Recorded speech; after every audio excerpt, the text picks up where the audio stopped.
nebeveiks niekas. Ne, ką čia išėmė? Gerai, nesvarbu. Jo, kompiuteris nebeveikia. Gerai, viską aš tik taip sutvarkysiu.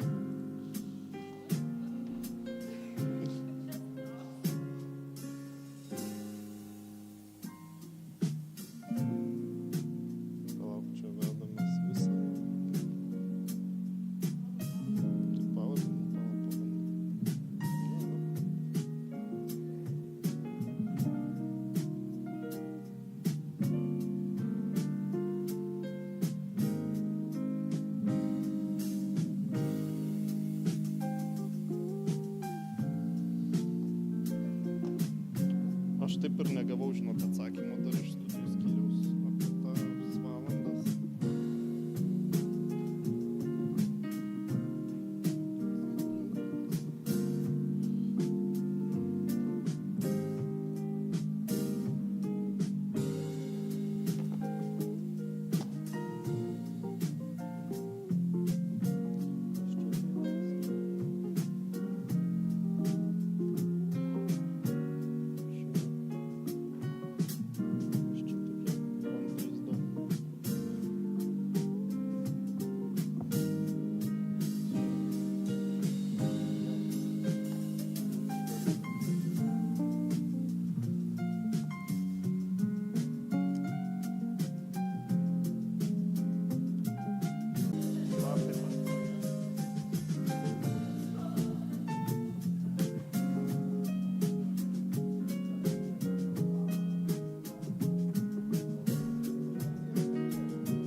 Linkas nusiųstas pranešėjai, tai aš pasijungiu turbūt, ne?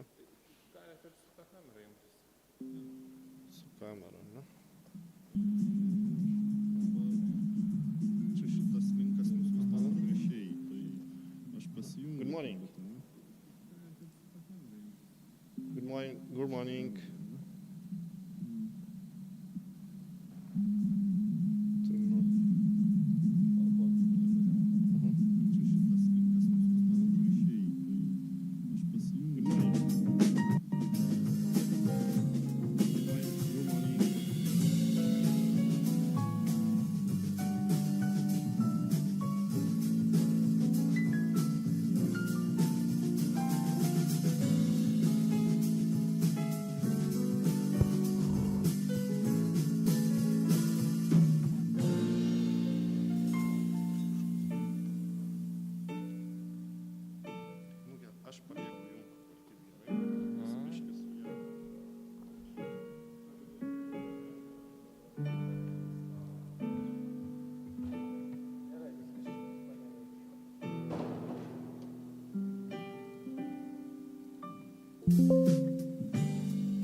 Taip.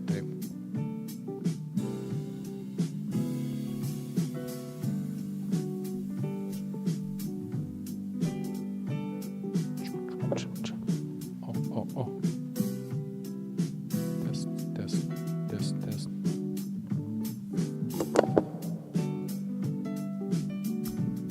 Vienas, du, trys.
123, 123.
Vienas, du, trys, vienas, du, trys.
Recording in progress.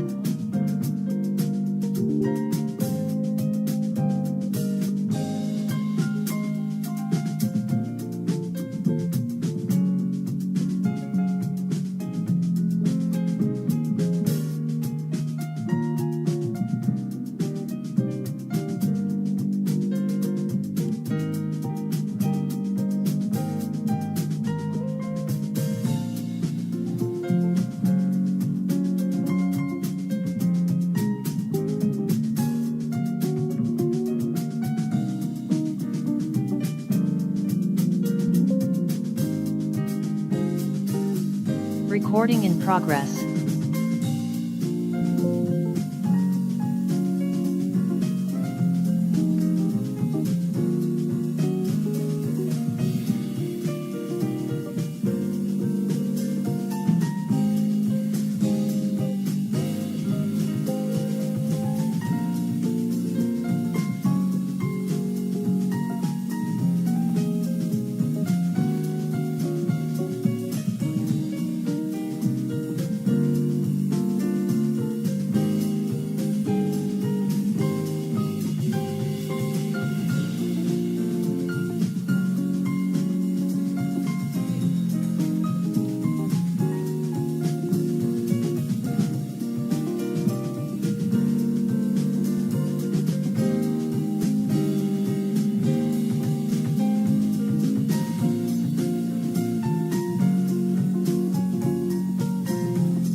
Recording in progress.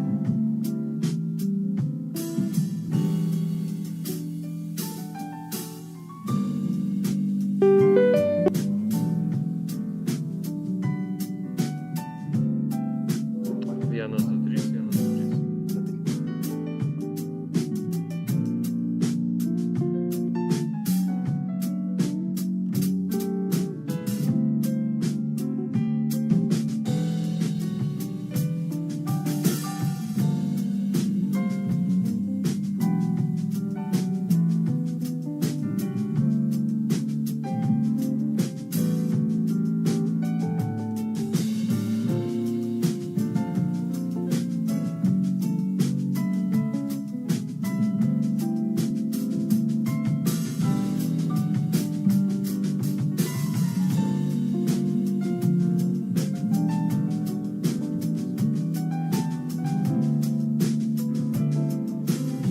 Recording in progress.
I'll try. I thought the only. See. How about now? No, it's still the same. I'll try again. That's why I think it's good to practice. Let me see if I can share the screen too.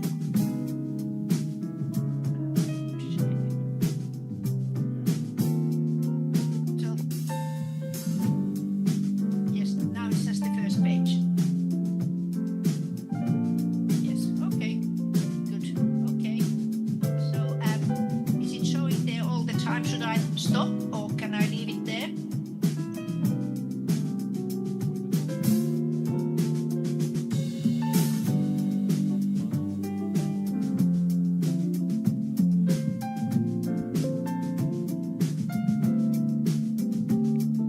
Shall I leave the sharing on or shall I stop sharing now?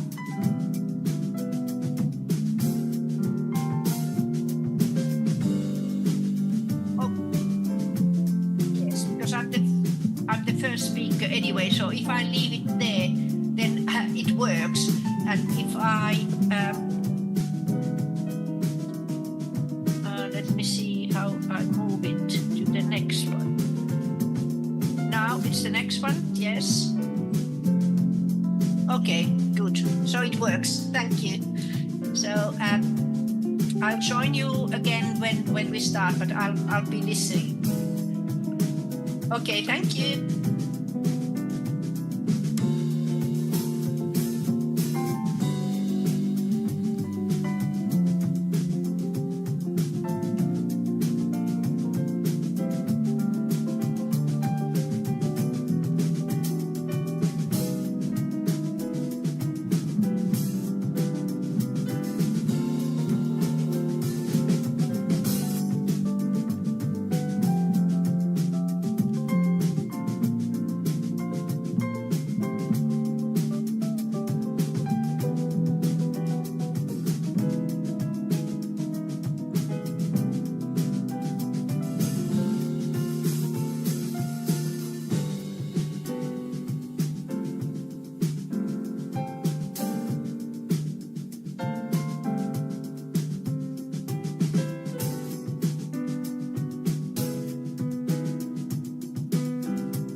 you hear me?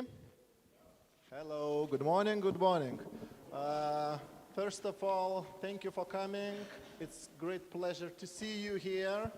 Hopefully you will enjoy this first time organized conference, and we have hope that this conference will be annual actually, and my word is given to our vice-rector for studies, Professor Jūratė Požėrienė. A big applause for her.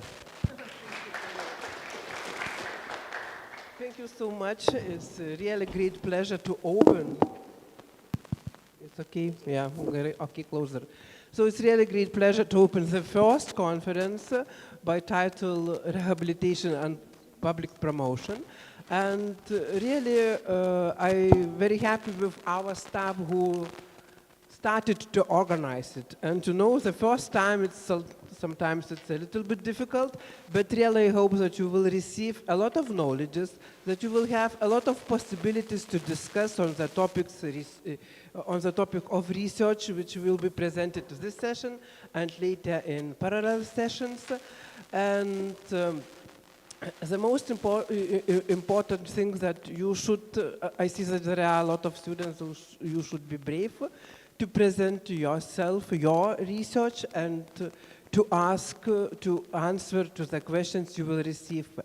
And at the end, I would like to say again very big congratulations for you, for participants, for our staff.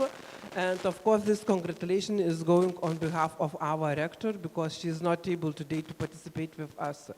And really, I think that you are in the right place because we started with physiotherapy 75 years ago. And we are the pioneers in Lithuania regarding this profession and this research. And I hope that you will be the persons who will continue our rehabilitation studies, research, and you will be in the future not only as presenters, but also members of our community. Of course, all of you already are, but you will be future also in our community. So thank you very much and have a nice event. Thank you. A big applause for our vice-rector for studies, Professor Jūratė Požėrienė. Also, I would like to introduce and I would like to present our this section, plenary section moderators, Associate Professor Rima Solenik. Hello. Applause, applause, applause, applause, great.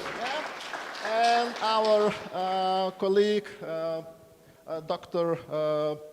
Edgaras Lapinskas, also will moderate this section. And the word is given to our plenary session moderators. And thank you, and let's see you later. Thank you, Kęstutis, for such a nice presentation, and thank you, our prorector, for opening the ceremony. With that, we now officially begin the conference program, and I want to invite first presenter. It will be Professor Raija Kusma, and topic is active aging. Does East meet West? Examples from Finland and Hong Kong. Please, Professor, stage is yours.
Sorry, we have some technical issues, so maybe I want to make some few important announcements about our break time.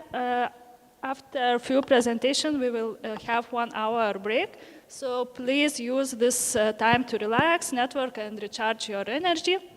And after our break, we will proceed conference. And of course, check the conference programs and topics and locations of the sessions. And for presenters, I want to ask to come before session starts 10 minutes earlier and to upload your presentations. In this way, we will ensure that everything will go smoothly.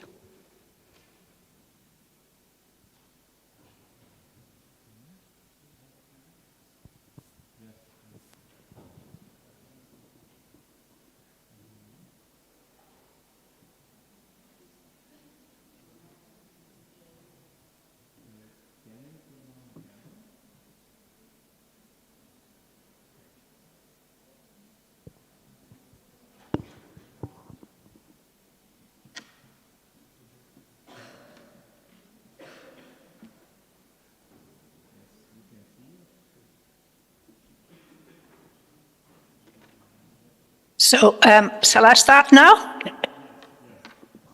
Okay, thank you.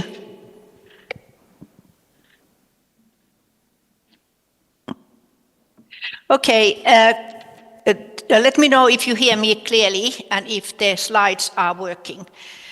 Good morning, everybody, and greetings from here in Hong Kong.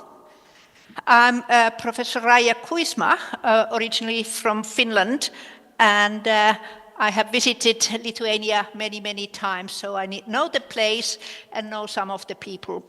So today, the topic of my talk in this conference is active aging. And since I'm here in Hong Kong, and I am from the Europe, western side of the Europe, I thought it might be nice to look at the active aging as a concept and phenomenon and compare whether here in the East we can meet the West in any ways, what are the similarities and differences in the concept and in some of the practice. So what I'm going to talk about is to look at very briefly overview of aging. We all know the statistics and what is happening in the world. Then I give some background on Finland and Hong Kong, and I think many of the things I talk about Finland are also applicable to Lithuania. Then I talk about what factors might influence the phenomenon, concept and practice of active aging, look at the similarities and differences, and then I give a couple of examples, concrete examples, how these issues are taken forward in Finland and Hong Kong. And then at the end, few takeaway notes for us as a healthcare professionals, but also hopefully some policymakers and other professions as well. I hope you will get something out of this talk and we can share our ideas in the question and answer session. So we all know that aging is an issue and all the regions are actually navigating the complexities and challenges of the aging population. Some people talk about the problems, but I don't talk about the problems because we are all aging and the whole nations are aging. So we need to meet these challenges and take the positives out of them. So these statistics you have seen many, many times. The whole population is aging. There are fewer young people and more older people. And also the aging population, it is rapidly growing, and they predict that in 10 years, or actually 35 years from 2015 to 2050, the percentage of population over age of 60 will grow from 12 to 22% overall in the whole world. There are areas where it's growing faster and areas where it's growing slower.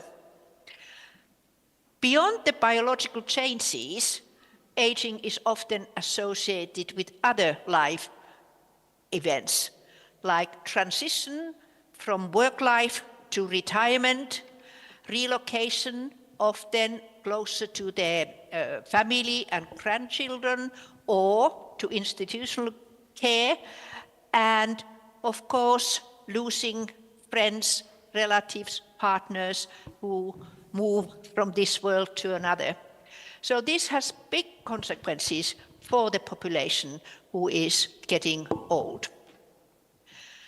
So just a little bit of background and color. Looking at the Hong Kong situation, Finland situation, and I put Lithuania there as well, so you can compare how your country compares. So in Finland we have 5.5 million people, in Hong Kong 7.5 million, so quite a bit more. And of course Lithuania has a small population. Older population in Finland actually is larger than older population in Hong Kong. So that is quite interesting, and it has consequences. Also, the land area of those two locations has an impact on the concept of active aging. In Finland, we have 16 people per square kilometer. So it's quite good space for everybody, which has its advantages, but also has its disadvantages.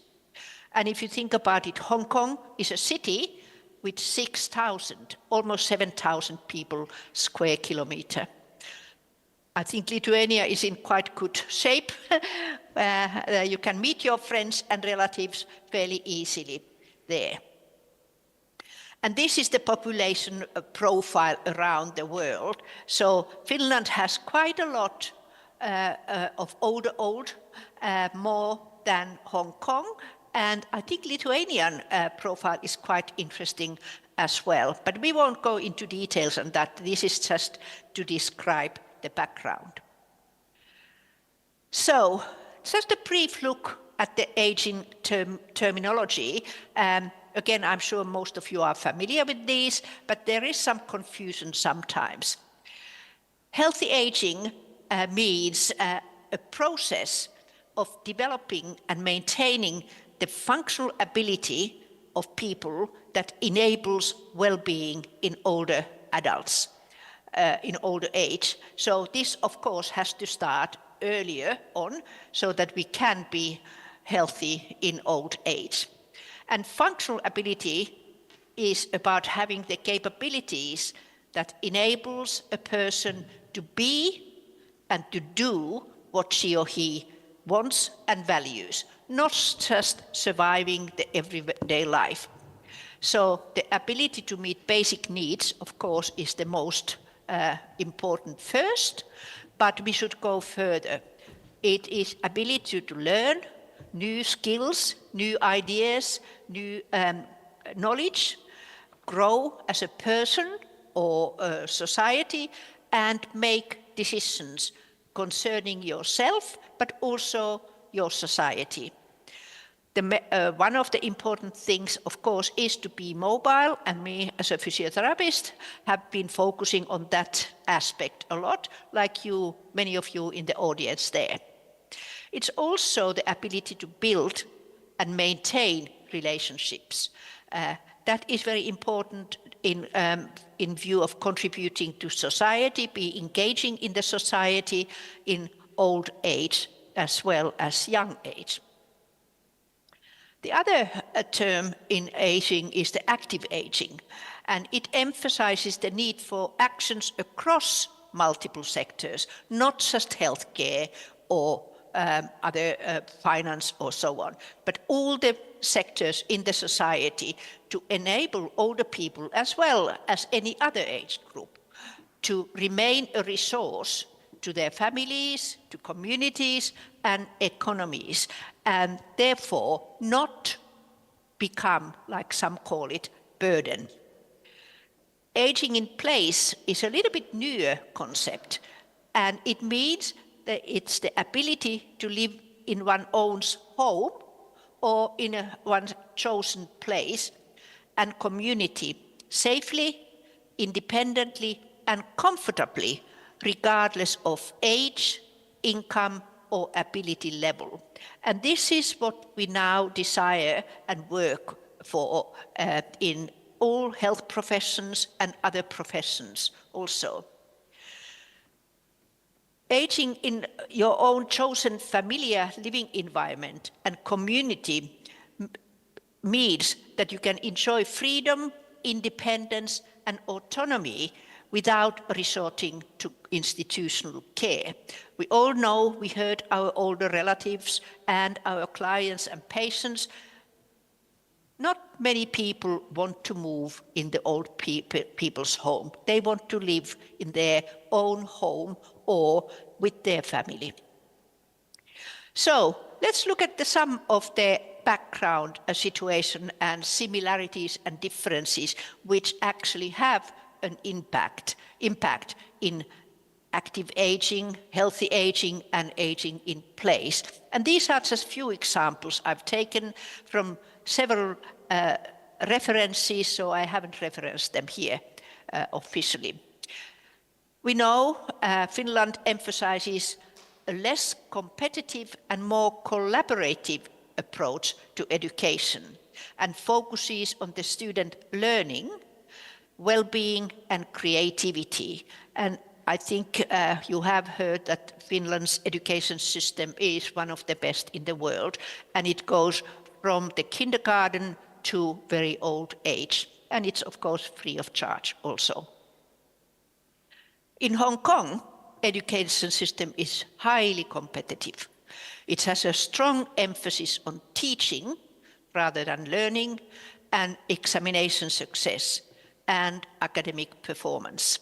Now, coming back on my second round here in Hong Kong, this having been in Finland and UK in between, this is very evident. From kindergarten to university, it's very competitive, very examination oriented, and academic performance is put on top of everything else. That makes youngsters and their families also very stressful and life very hectic.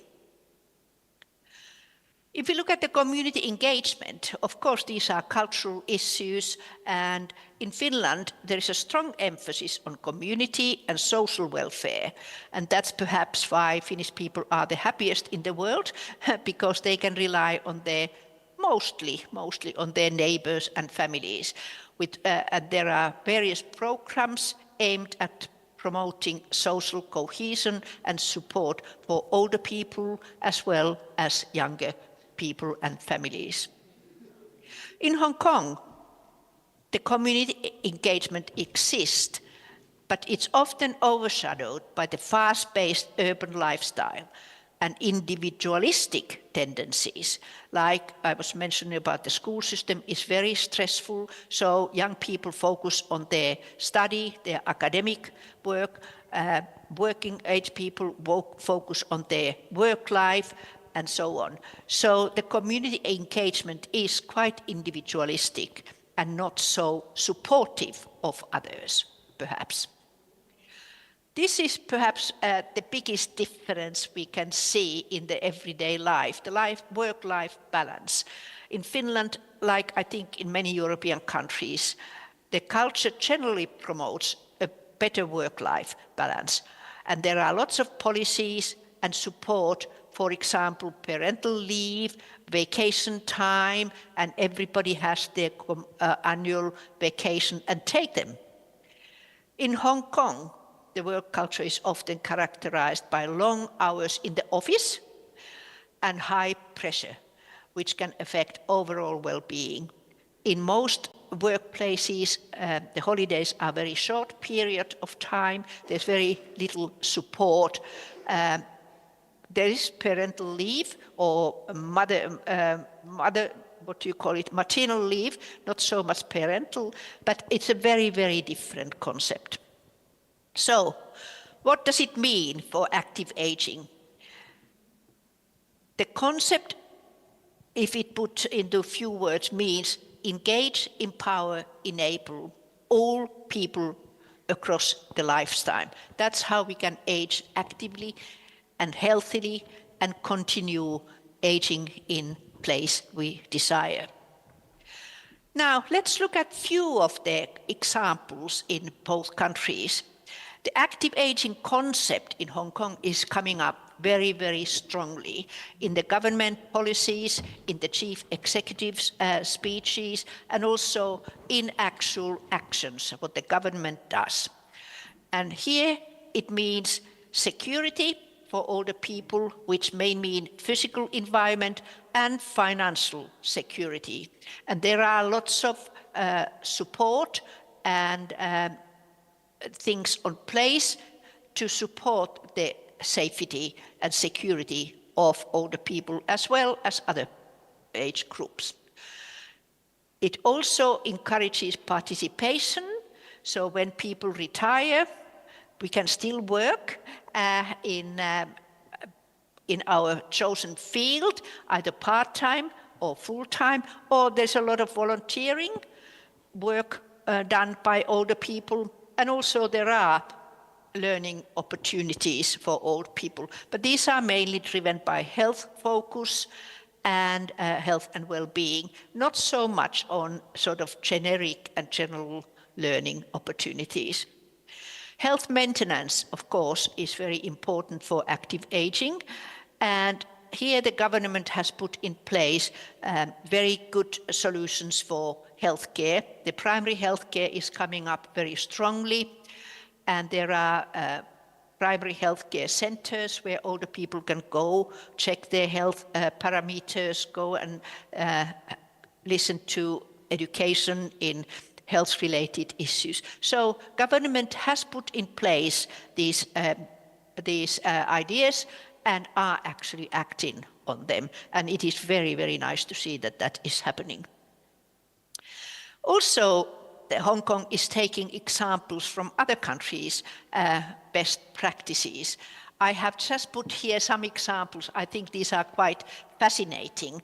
And if you get the PowerPoint presentation, I put the links there for the original ideas. So for example, here government is incorporating age-friendly concept when building outdoor spaces and facilities. We have lots of outdoor gyms, a lot of swimming pools, and also parks with a little bit of exercise here and there and easy access.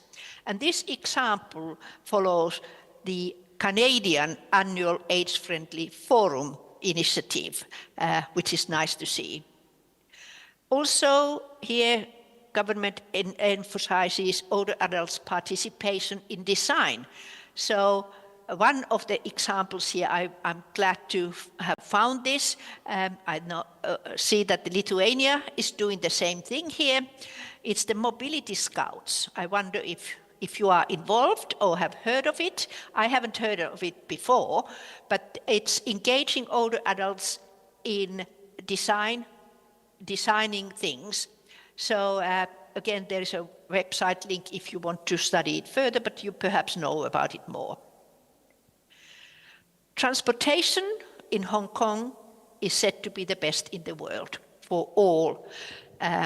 It's very frequent, very clean, and also government put out a few years ago now that all people 60 years and older who are permanent residents in Hong Kong can travel with any transport for $2, which is about 20 cents in euros.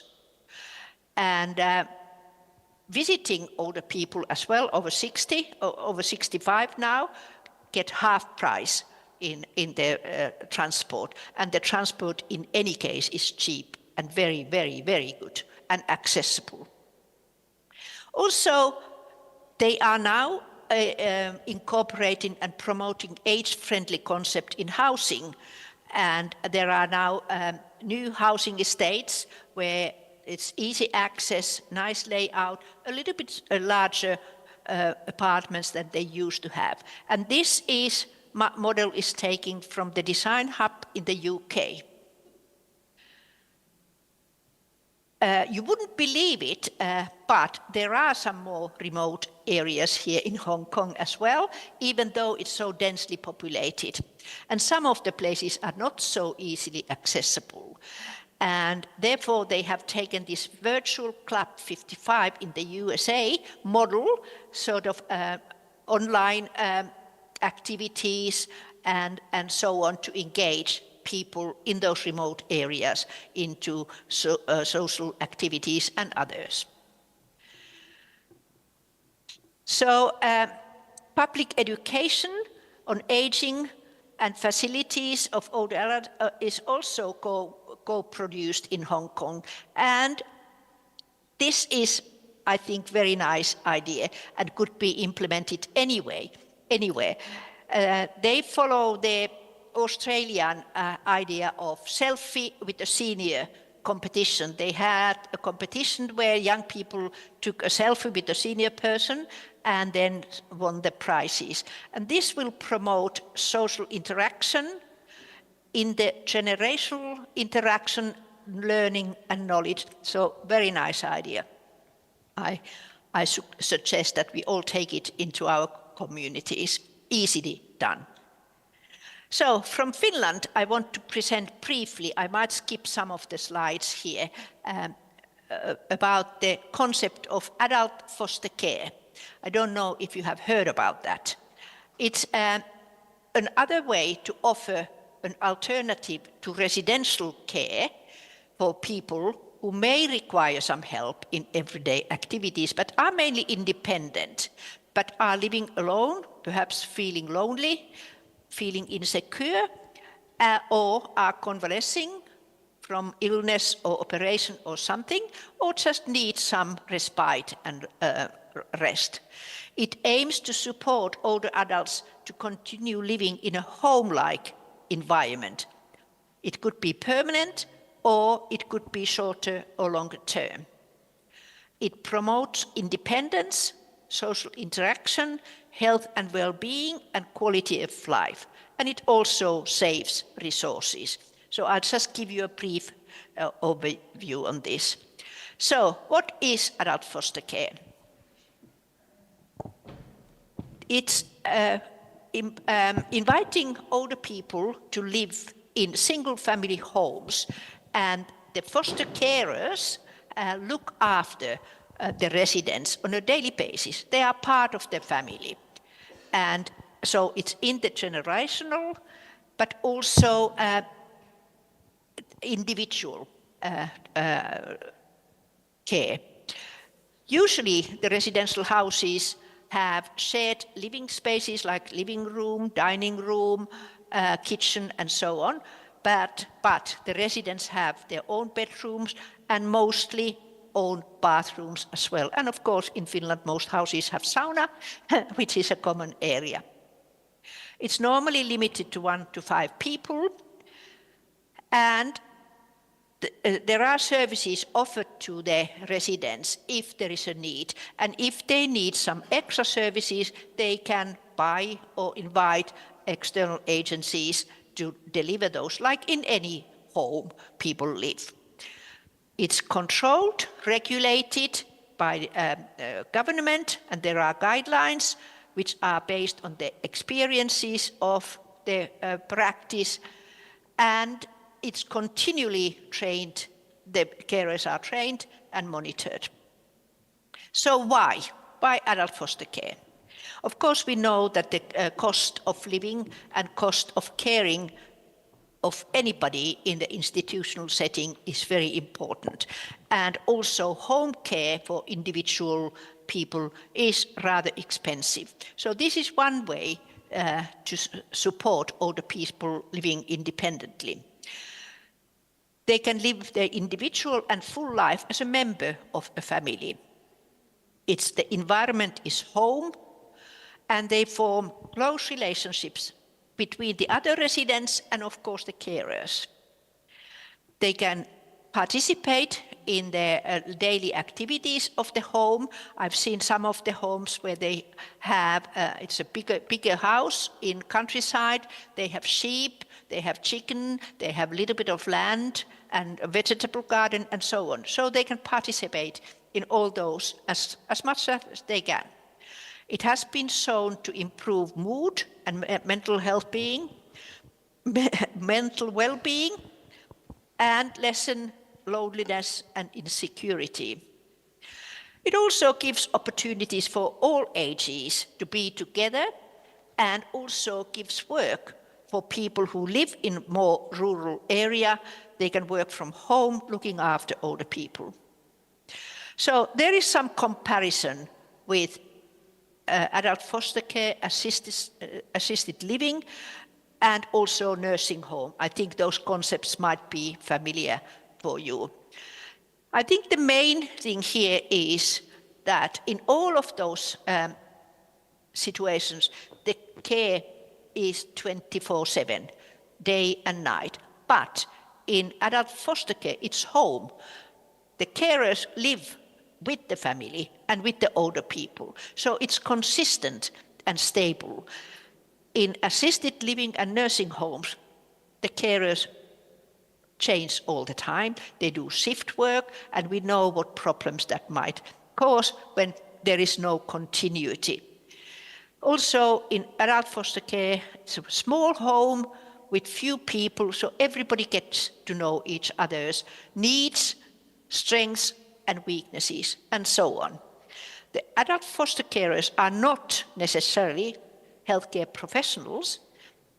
They can be just ordinary family, but they are trained to look after older people, not in medical field, but then they know who to contact, what to do, and so on. They could be young or older couples or singles or groups of people with children and families. So it's a real mix of normal living.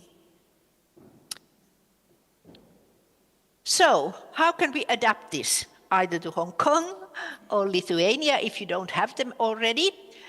We need to look at the culture, and that's why I brought up a few of the things about the culture, the education, the social life, the family dynamics, and so on. So we need to understand the local values and dynamics. We need to also look at the economical factors. In densely populated cities like Hong Kong, where the accommodation is rather small, so you can't get too many people there. But in rural environment, and in Finland we have lots of that, it is one alternative. Because often in the rural environment there are older people living by themselves. They cannot cope with all their tasks. So perhaps a younger couple could move there and look after them in their own home.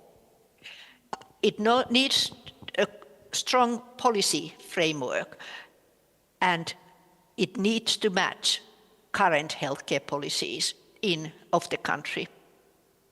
So it might be good to try some pilot programs in collaboration with other regions or other areas.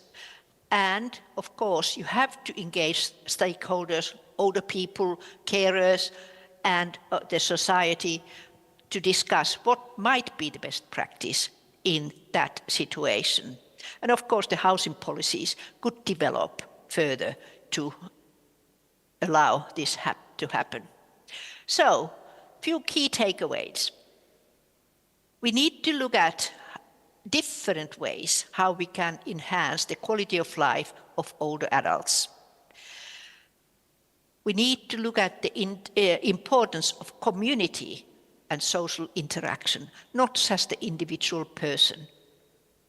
And the policies must reflect local, cultural, and economic realities, not to have some really blue sky thinking which is not practical.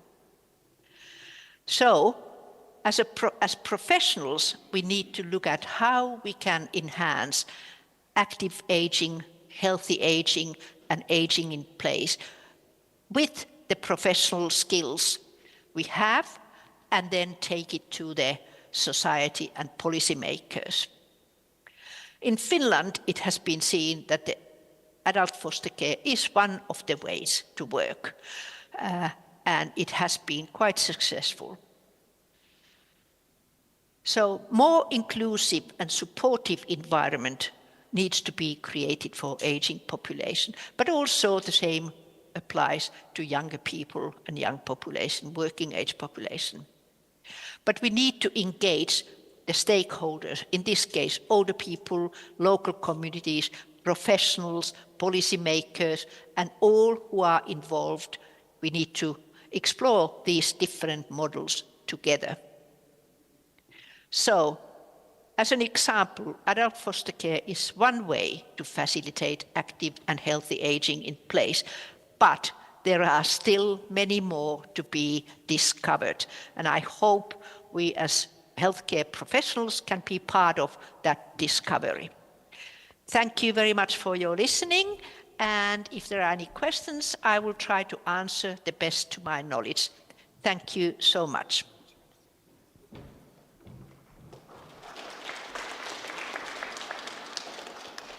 Thank you, Professor, for a very interesting presentation. And maybe we have some questions from the audience. Do we have the questions? Please raise the hand. Okay. Thank you, Professor, for a really interesting presentation. First of all, my name is Kęstutis Pužas from LSU and Doctoral Studies Department. I would like to, maybe ask and discuss a little bit about, you mentioned that we must improve and call for older people and communities to search for new models, how to improve their wellness and so on and so on.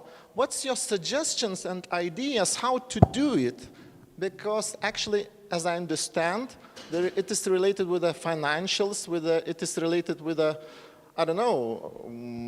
authorical difficulties and so on. What's your suggestions how to do it? And what's your ideas, maybe? Thank you for your question. I couldn't really hear the question properly.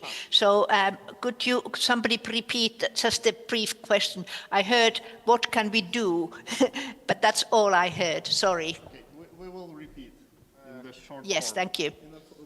In a really short form, what's your suggestions, maybe, how to improve, as you mentioned, that we must encourage and to speak with communities and so on, how to improve it, to search for new models, because as I understood, it is related maybe with financial things and governmental things. How to do it? It's really hard questions, actually. Thank you. It is a hard question, and I suppose the best way to do it is by little trials. And being at the university, of course, we can involve students into this process. When I was working at the Karelia University of Applied Sciences in Finland, before I came back here, our students had, in their final year project, they were not purely lab research project. They were practice-based development project, and they trialed small things in the practice which would enhance active aging and aging in place. And I think one of the adult foster care probably started in one of these small projects in one location, and then the word spreads to the other. So as a university academic, that would be my first step to do.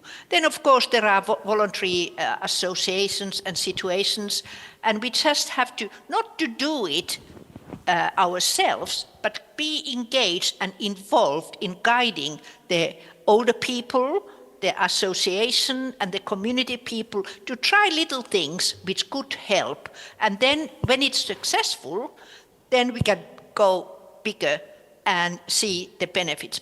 One thing is important, of course, is the finances. this adult foster care, actually, they have a model and they have calculated how much it actually saves money from government compared to institutional care, home visits and home care and so on. So again, if we have the financial model together with our project, that would be most helpful in my opinion. I hope this answered your questions and gave you some ideas how you could do something different. Perfectly, thank you. Can you hear me? Yeah. Professor, can you hear us? Do we have one more question? Yeah, we have one more question, which is also, as I understood, is related with the same question. So the word is given. I'm not sure. You can come if you want. Sure. It will be easier. Yeah. Maybe. Come closer to the laptop, and you can ask. Hello, Professor. Thank you for the Hello. presentation. Very nice to see that you studied in Surrey. I'm from London. I'm from UK. Okay, Yeah. yes, I lived in Brighton for many, many years also, Very so nice. Very maybe nice. we met. So, a question for you. In the UK, we use the COMBI model of behaviour change quite a lot.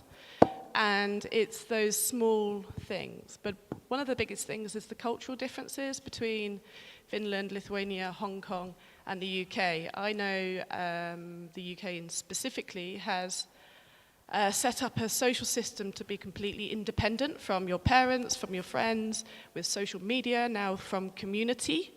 How are you going to change meta? How are you going to change our current culture to for people to want to live with the spectrum of generations that you are suggesting? Again, this is very important, and as I said, cultural issues are important.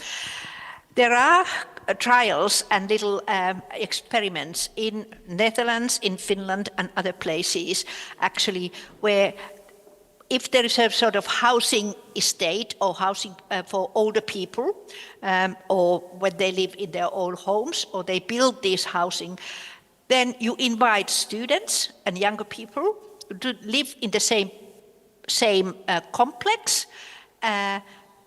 perhaps with cheaper rental, and I know there are few places, and then the younger people are obliged to communicate with the older people, not take them to shopping or do their cleaning or washing up or whatever, but they may organize sort of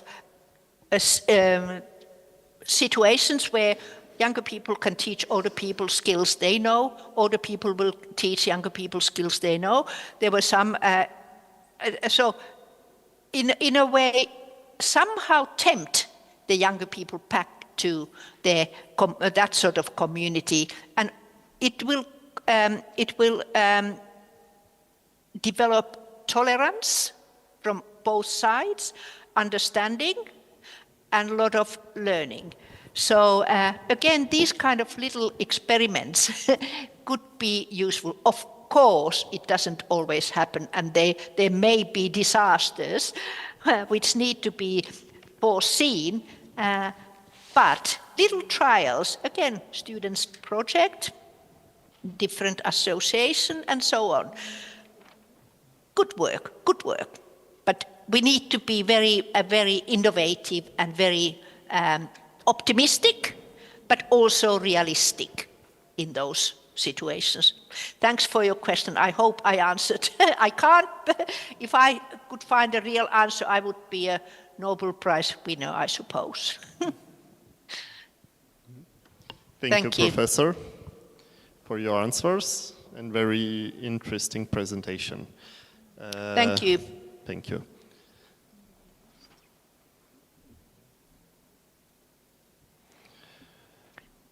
Okay, so we have the next presenter that will So I suppose I can stop sharing and continue the next.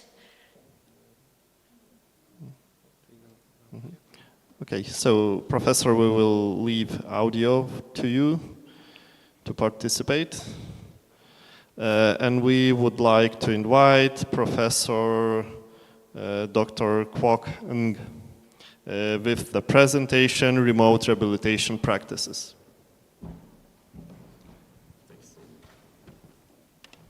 Just.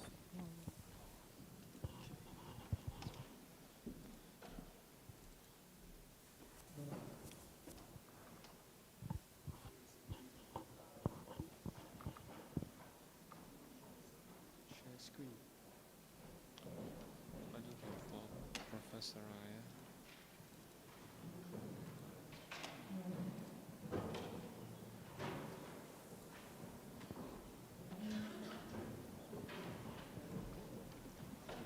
Did you share the screen or did you This share one screen. Yeah.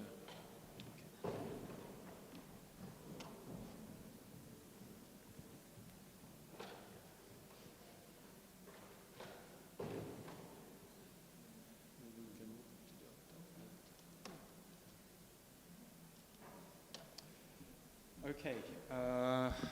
Good morning, everyone. I'm going to start with a little video, just if I can get this technically working.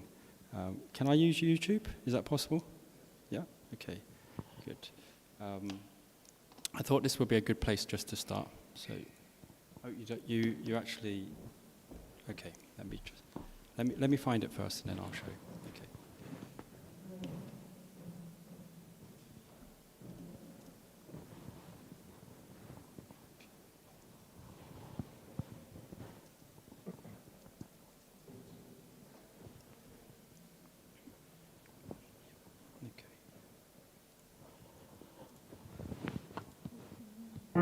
Are you ready for...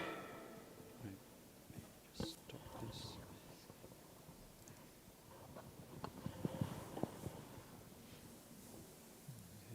Okay. Just share the whole screen. Yes. Okay. All right. your big presentation? They're Skyping in 15 minutes. I think so. I'm a bit nervous. Now, just because I'm in New York doesn't mean I'm not right there with you. Oh, did you get those notes I sent you? Yep, I got them right here. I've been reviewing them in my office all morning. You know, when I had my first presentation, my boss told me that success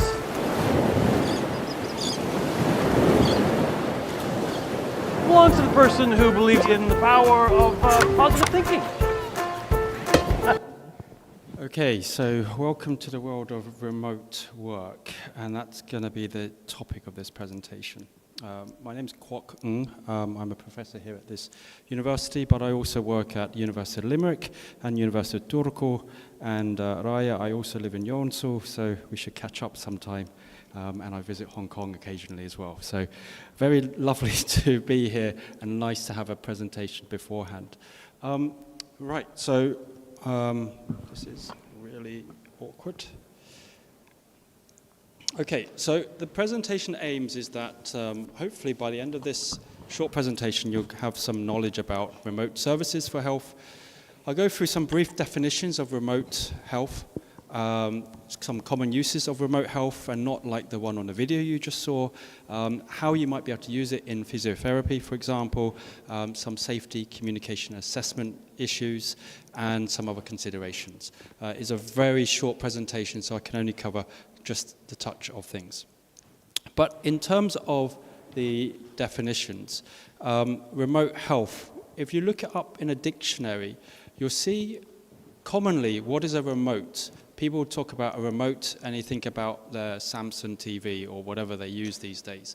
A remote control, to control something as a machine or a vehicle from a distance. So you're away from it, you don't have to go to the television and press the buttons. Okay, you actually have a device that can control what you're trying to do.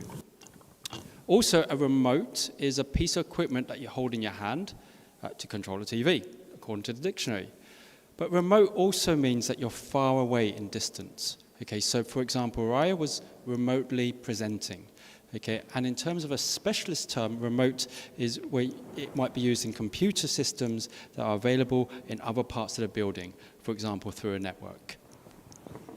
So the first kind of evidence that we see about remote health services might be popularized from a TV program called The Flying Doctors. Now, it was something that I would have seen on the TV in the UK. It was broadcast on the BBC, and it was based on people given health services in Australia because of the vast country and the spread of the place, where the medical services need to be done through flying on a plane. The pilot was a doctor, or the doctor and the pilot went to a place to give the actual care that was needed from the doctor. And in this quote here from Wakeman, it is characterized by geographical professionalism and often social isolations of practitioners. The practitioner itself has a strong multidisciplinary approach that overlaps changing roles of team members, a relatively high degree of GPs, so general practitioner, substitution, and practitioners requiring public health, emergency, and extended clinical skills. So all of these things that you have to do, okay, and you have the responsibility of doing remote health. So there are cross-cultural contexts. You're serving small communities. They are dispersed and often highly mobile populations. They might move about in different places. There could be populations with extremely high health needs because they don't get as much care, they don't necessarily follow all of the necessary public health messages, and so therefore they're at higher risk for worse health conditions. And the physical environment and climatic extremes, if it's hard to reach to them, there's a reason for that, because there's not many people living there, so there might not be a hospital nearby. And communications of the environment have now changed, and this was back in 2004, so where are we nowadays? So we're in this situation whereby you can use the remote services and use technology whereby remote health services have built this area of telehealth sector. So what is telehealth as another definition? Well, it's the delivery of healthcare services where patients and providers are separated by distance. Okay, we use information communication technology, ITC, for the exchange of information for diagnosis, treatment of diseases and injuries, for research evaluation, and for continuing education of health professionals. It could also be used to achieve universal healthcare coverage where people don't necessarily have access to go to places. For example, if you have centralized hospitals which can do different types of laboratory tests, you don't need to go there. You can have the examination done remotely and it being sent over there, okay? And it's particularly valuable for those people in remote areas, as we just heard earlier, and aging populations as well.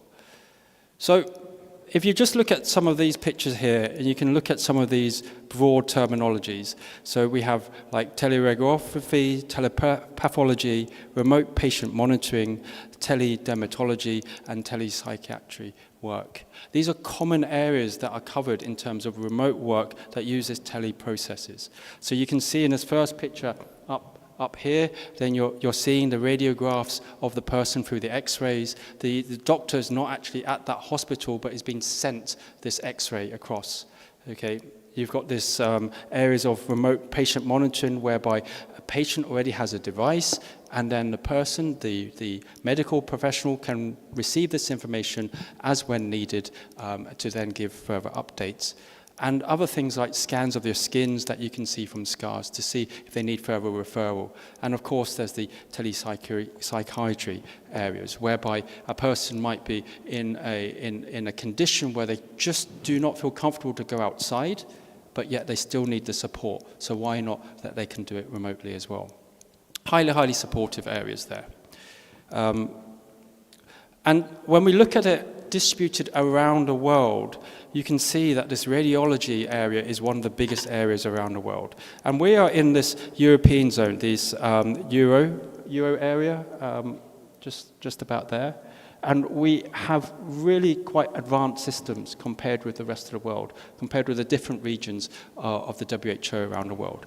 And you know, one of the things that you would see is that, for example, Finland has one of the most advanced electronic systems whether it's from banking or from healthcare or even education systems as well.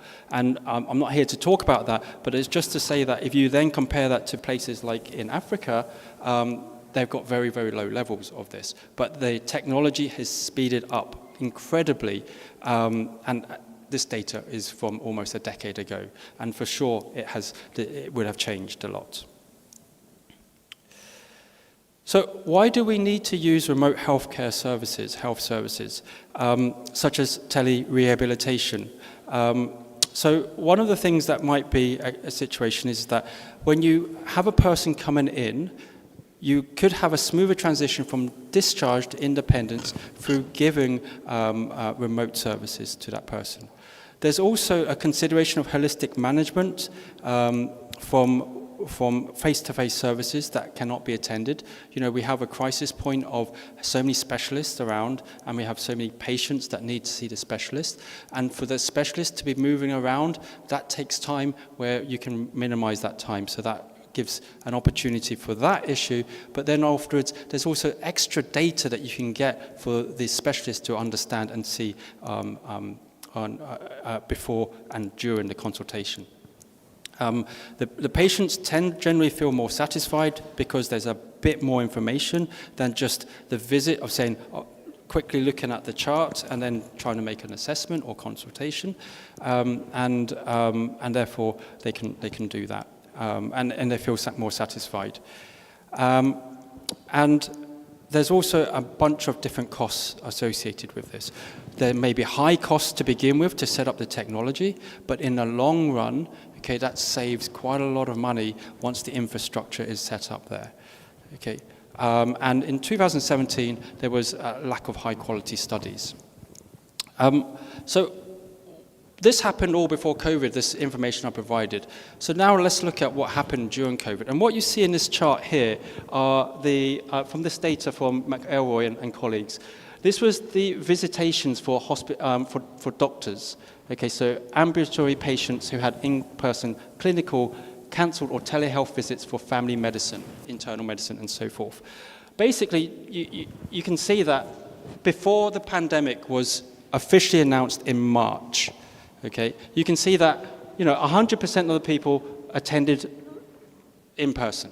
Okay, and then as the pandemic was called, that was reduced, and the height of the risk awareness was in April, so a lot of the places were closed down, and then in May there was a bit of a relief, so people started to go and see the professions. What did we see with cancelled appointments? Well, we saw a reduction, a very small amount in 23% in February and in May, but during the height of the pandemic, there was a lot of cancellations. But still, are we saying that people were healthy then? Of course not. There was a lot of other issues there.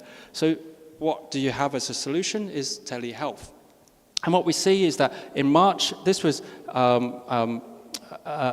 started to rise, 29%, and in April, this was the only way that you can serve. So for that whole month, from March to April, the complete infrastructure for dealing with healthcare services changed tremendously. And the question is, should that remain, or do we go back to where we were? Okay, so some people have then found out there was good use of using teleservices, and I'm going to give you some examples for this. So in Telesport and Exercise Medicine, this paper was published also around about the pandemic time, just to give guidance of how you can treat sport and exercise, whether it's injuries particularly or other issues with regards to training and so forth. So in this paper, they talk about how you go through the process of doing this. So it's a good practice guide because people were unaware of how to work with telehealth. If you are a person working in rehabilitation services, you've not had any training of how to work with this, this was a point-by-point guideline of what to do before the remote consultation, while you do the remote consultation, and after the remote consultation. Okay. So I'm going to skip through that, but I'm going to talk a little bit about some of the things you should consider while doing so. Okay, so there's the considerations that you need to have prior to this. Okay, you've got to think about the individual factors of the individual. You've got to think about how you would deliver. You've got to think about the physical location of the individual, and you've got to think about your expertise, or if you're assigning and making appointments, the expertise of the person who is being referred to. There's then the actual platform that you then need to work on this, work with the client. So now, a lot of the times when we teach, we might teach using Teams. In the early days, we were using Zoom, or we might be using another platform, or it might be Teams. There was even Skype, So there's lots of different platforms, plus also, now there are specific secure platforms that you use for telehealth. Okay, and there was lots of questions with criteria of companies to find out whether they were fit for purpose, whether there's enough security and privacy, whether it met the regulations with data protection, how usable was the platform from the consultant, but also the client. Okay, who controls the room, how much it costed for the license to run it, the interoperability between the service that you have of the platform with regards to the records that you work with to update different points, the endpoints and additional built-in features that you may have for your own services. So then there's the thing of, once that's all agreed, is to figure out how you're going to do this. What's the physical space that the person has to undergo this remote service? Okay, it needs to be in a large, clear and private place. The acoustics need to be quiet.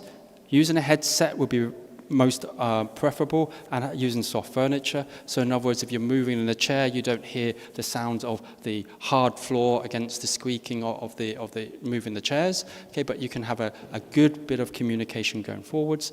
Visually wise, it needs to be good, so the background is not distracting, like you have on a beach. You saw that it was natural as much as possible with good lighting. And the clothing of the client needs to be plain, light and movable, especially if you're going to get them to move and do some kind of movements.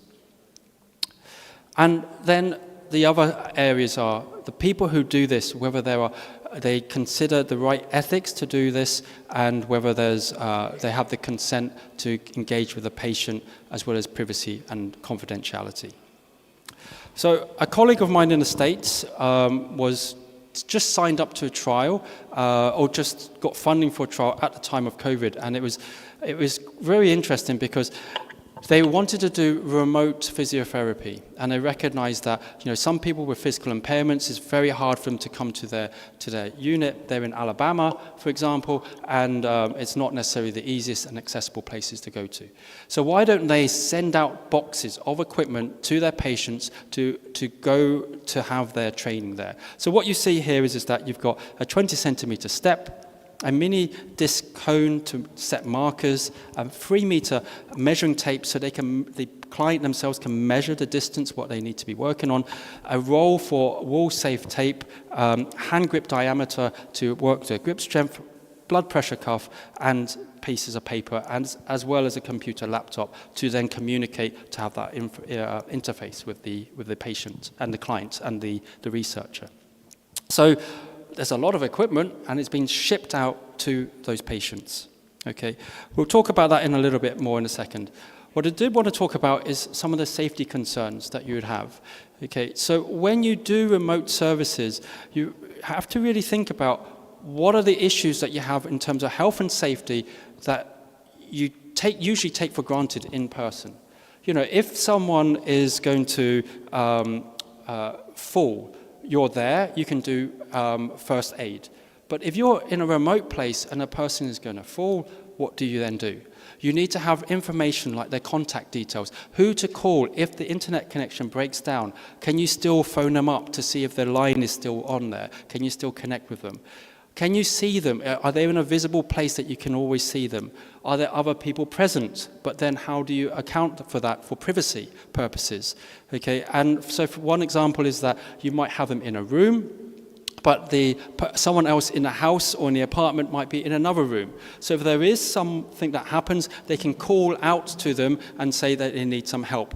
But also you as the practitioner or as the therapist, you need to know that there is somebody there, so you can rely upon them to deal with this safety issue here. Getting the phone numbers is important, as well as documents of the client history as per normal. And then you should also think about having an emergency protocol, what to do if something was to happen. There's kind of particular issues to consider. Cardiac arrest. Because we're doing something physically exertive, okay, there's a possibility of cardiac arrest. We all know how to do this from first aid, but how do we do this remotely? Okay, so you need to be aware of what to do and how to address this. In relation to discomfort, you know, we sometimes ask this about the patient or the client, what levels of comfort they have and discomfort do they have, and what do you then do if they raise a certain level? What is your protocol in relation to this? So here's the practical example. You saw the box, the physio box. This is the same protocol. And what you see here is that you've got the tablet set up on a stand, so it's going to stay in position, and it's in a fixed place that you can see the person as they do the exercises. There's lots of space in that person's apartment, okay, and the equipment is nearby. And this was an example of a person with multiple sclerosis. This was the population group, and that was their equipment, so the person would still be able to do the exercises while doing it remotely. I still don't know the results of that trial, but and that was 2020, but I believe, you know, it was very well thought out and designed. Communication. Okay, so I could talk through this, but you can also read this. Basically, I'm going to show you, what you can see is the transcript from a study from Trish Greenhow from a digital audio conversation. And you see the times of the breaks, the time it was, hello. That took 53 seconds to communicate, initiate an audio call. Okay, and the things like, can you hear us? I can hear you. Is it this one? No, volume, this one. We even experienced this today. You know, we had technical issues and taken some time. Okay, so that takes up your time as client, patient time. And then when you turn on the video, there's also other issues as well. You know, you can see the kind of conversations. Sorry, your picture was frozen, right? We can hear you very well, but and I can see you moving. So there was an interruption. The clinician was going to say something, but the patient is on another wavelength and saying, well, I can see you moving, and that's fine. Okay. And then, you know, there's a bit of laughter, a bit of fun because they can see each other. But, you know, the point is that the consultation length was 13% shorter than a face-to-face encounter.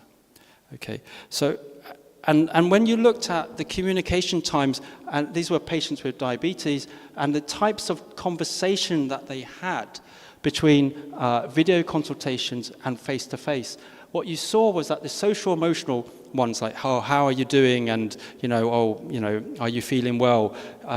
These were much shorter, okay, with the video than in the patient one. Is it important when you're in person or when you're on video?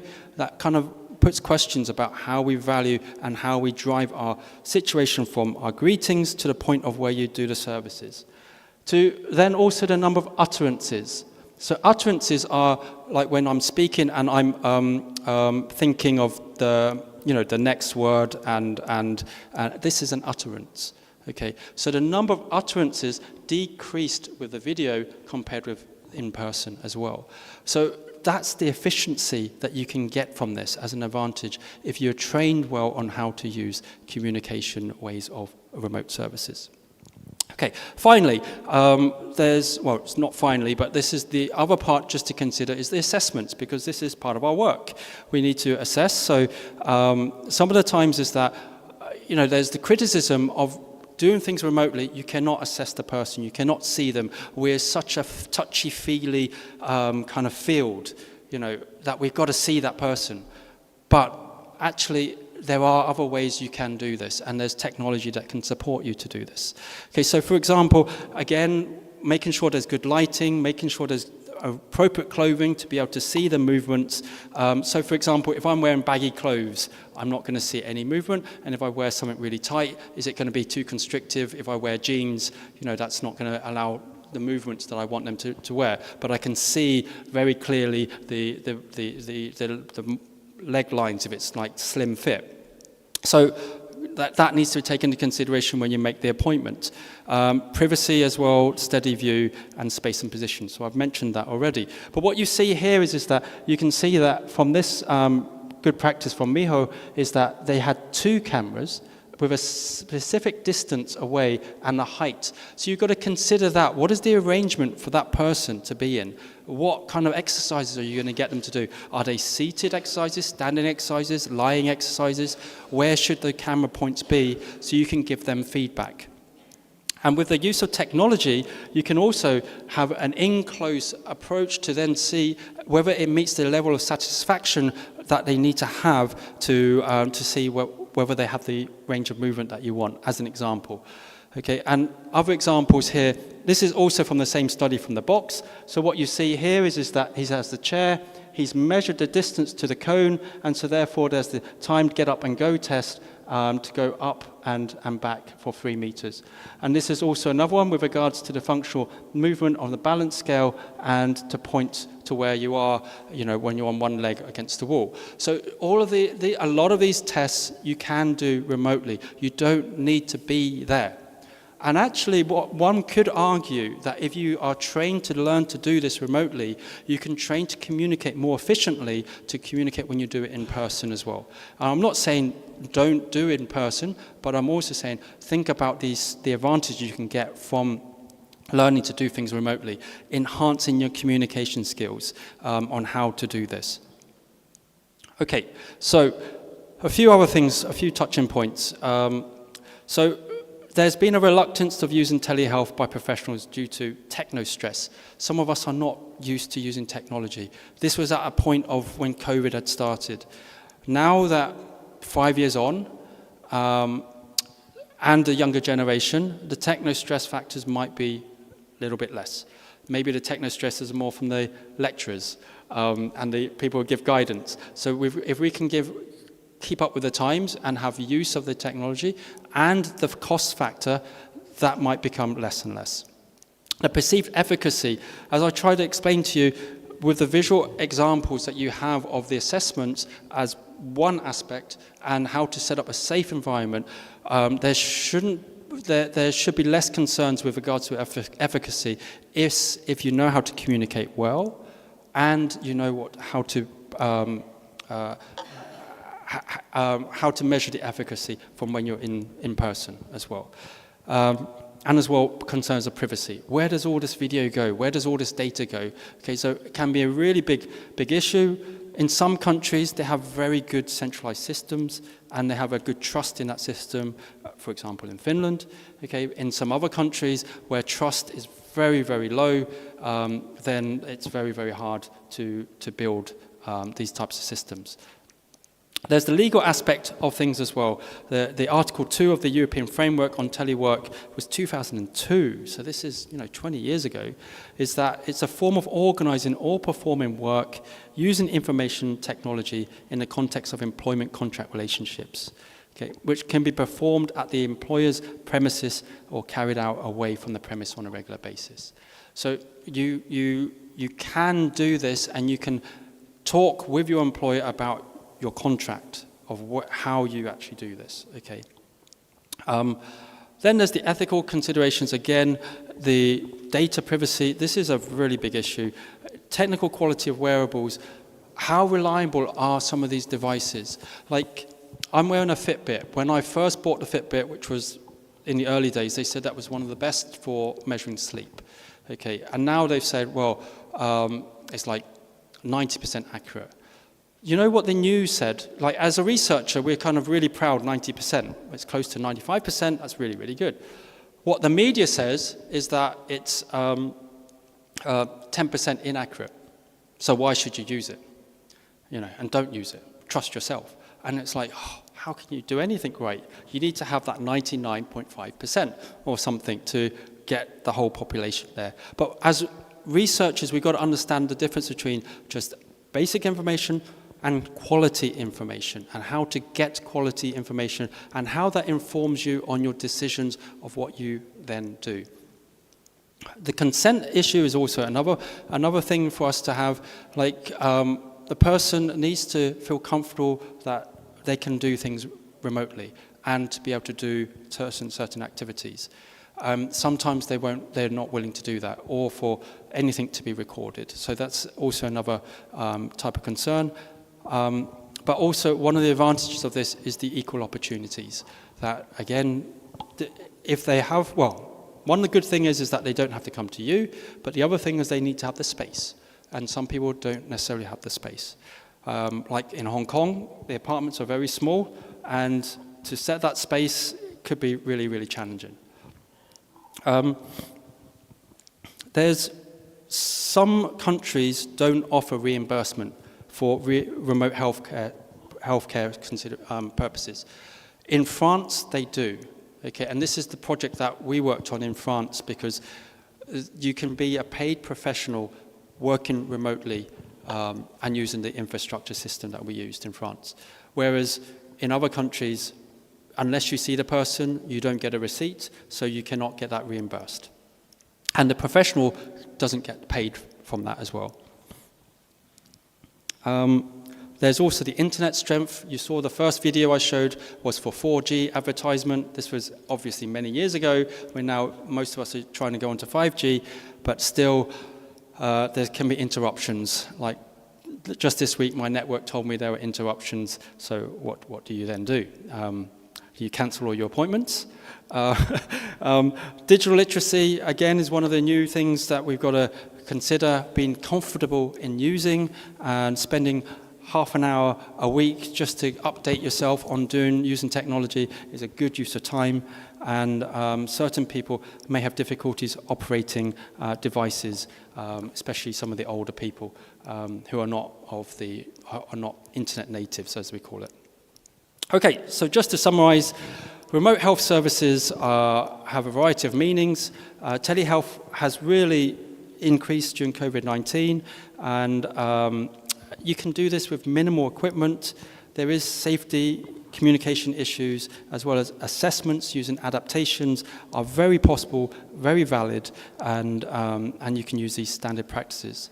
Question for you, are you ready for remote health services? And one final thing is that let's continue with the conversation. Invitation to come to our conference in Ireland in June. It's the International Symposium of Adaptive Physical Activity, and it will be in Kerry, Ireland. So thank you very much for your conversation. Thanks for the invitation.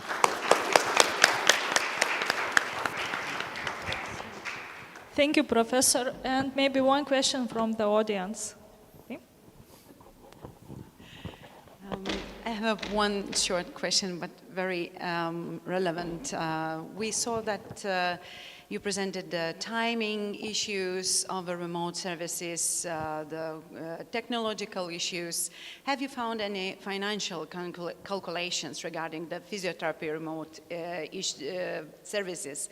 Could you say which one could be more economically beneficial, remote or contact physical therapy services? Thank you. Okay, excellent question about the use of the costing and the cost benefit. So one of the things that we find with use of technology is the initial outset cost a high amount of money. So the short term is high for remote compared with in-person because the infrastructure is all set up there and you have places already available. But the long-term costs, and I don't know whether they've calculated and I've not seen calculations yet, over the long term, but we've seen from other areas of using digital technology. For example, in Catalonia, they demonstrated over a 5-year period they saved a lot of money from having a full digital infrastructure compared with a non-digital infrastructure. But this was to do with banking. Okay, so I'm not aware of the ones in relation to physiotherapy, but I believe it will be quite similar if the uptake is going to be there. So you have the setup for the infrastructure, and you're so much more reliant on so many other factors, as I mentioned, internet connection, privacy, buy-in from people, as well as their own space. Once you have that, you can save a lot of money over time, because it's just all about upgrades. Okay, whereas the in-person, we know what is the fixed cost over time, and it's repeated. So it will overlap. It will go back up from that.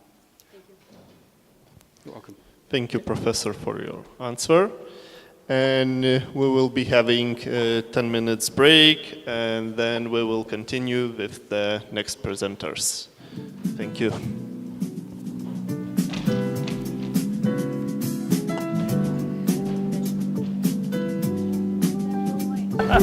You're going to be great.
Tai dabar...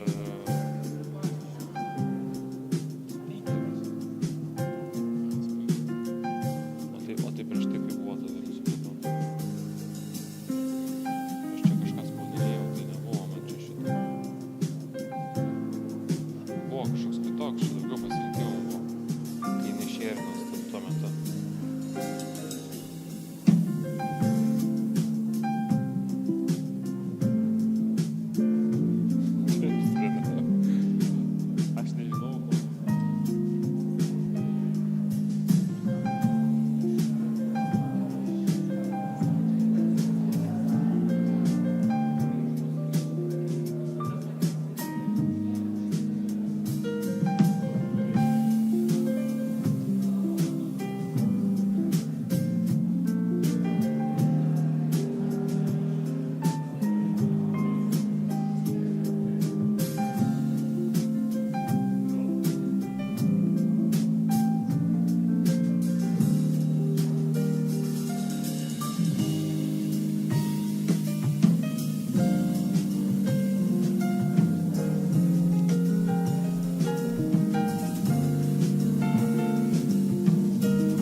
sėdėt, jūs stovės.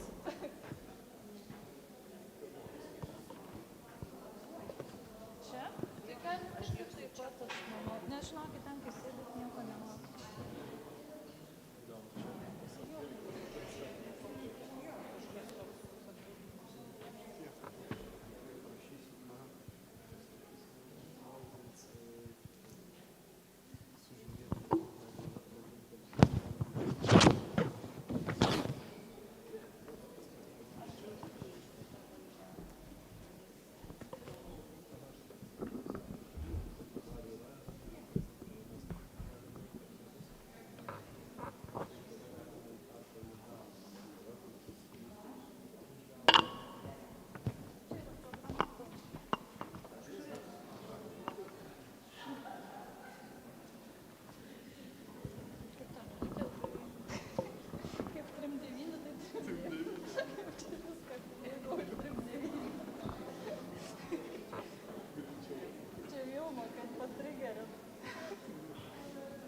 Nepakankamai stresuoju tą minutę, tokia kai valanda.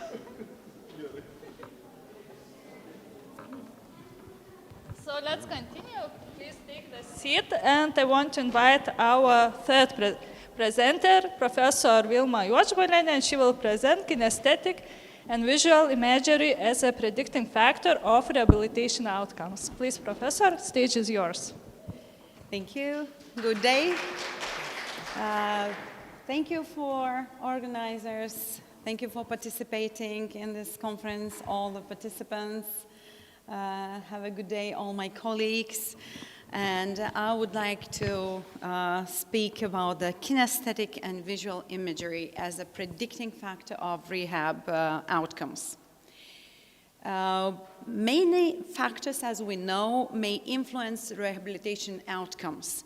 And those outcomes vary greatly even among the patient with very similar injuries.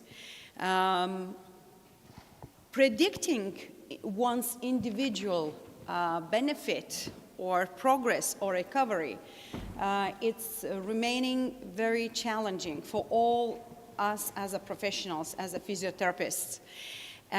Previous experiences, memories, levels of anxiety, levels of depression, also catastrophizing may be useful predictors of the benefit of rehabilitation. But also motor imagery is underused and probably potential predicting factor, especially now when the remote and telerehabilitation services are very popular.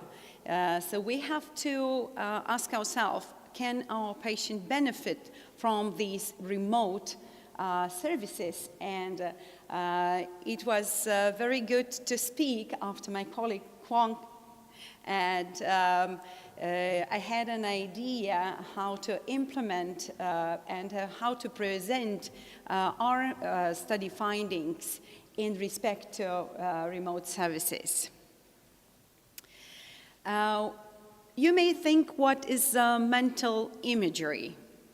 So I would like you to imagine that you are going through walking in the sunshiny Lithuanian forest. You inhale very fresh air. You feel the soft breeze on your skin. And you are very happy. You're hearing calming sounds of woods. But suddenly atmosphere changes. And you find yourself surrounded by darkness. You feel that cold, wet weather. And you don't see the way back. Imagination can appeal to all our senses. And therefore, manifest in very different qualities. Visual, tactile, kinesthetic, kinetic, proprioceptive. The mental imagery is affecting directly our brain, behavior, and conditions. Also affect conditions and behaviors of our patient that are experiencing different issues.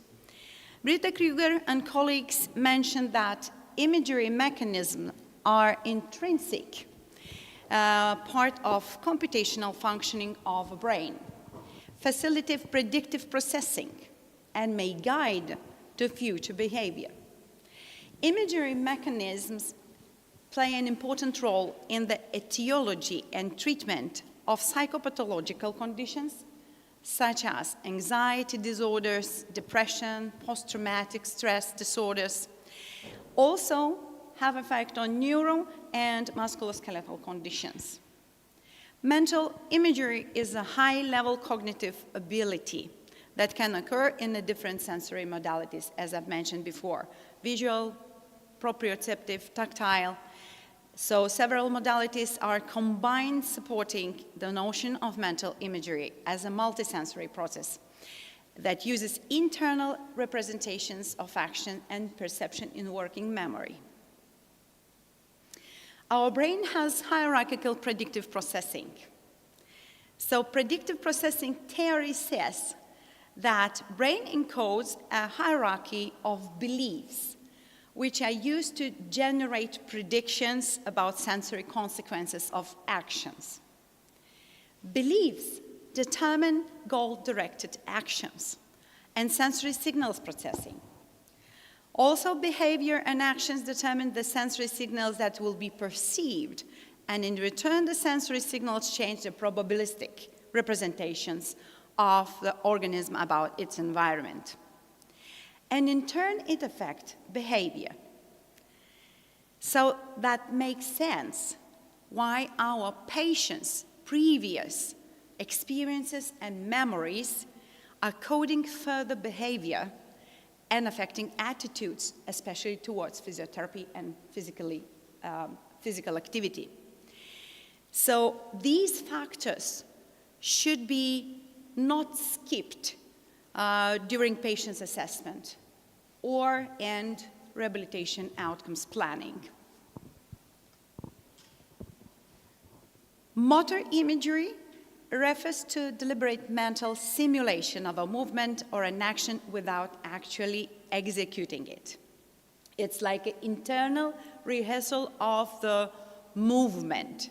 So we think in our mind and we imagine how we move. And regarding its sensory aspects, motor imagery often focuses on kinesthetic action or movement. And it can be subclassified into explicit motor imagery and implicit motor imagery. Explicit, MI, involves the mental performance actions. Implicit, MI, entails the projection and manipulation of a body schema. And we should know, and of course, as a professionals, we know that if the patient experiences chronic pain, so his body schema is often impaired. And if you ask your patient to draw his body, sometimes he draws with missing parts or change the body schema. That affects his interpretation of his body image. Explicit mind can be practiced during different strategies, including 3 modalities. So it's external visual, internal visual, and kinesthetic. Visual imagery, so external and internal, it's a seeing of movement in our mind without executing the movement. In the external modality, subject imagine that they see their movement from the third person perspective. It's like, for example, you would observe the patient or observe the person executing the movement. Internal visual modality involves imagining body movements from a first person perspective. So you may use these 2 modalities for motor imagery training. It's up to your choice and your patient's abilities. It was shown in Brain Topography Journal in the study, The Effect of Expertise on Kinesthetic Motor Imagery of Complex Actions. They found that if the subjects are developing the expertise in kinesthetic imagery, they can later more easily, more freely transfer these skills to other environments. Also, they perform better in complex actions, performing movements, exercises, and, for example, dancing. The subjects in this study were asked to perform several tasks. One task, just observing of a movement, later performing it. Second task, observing of a movement, then performing the movement and imagining the movement. And the third task was just observing and imagining. And all the subjects had to go through all these training sessions. So it improved their motor performance.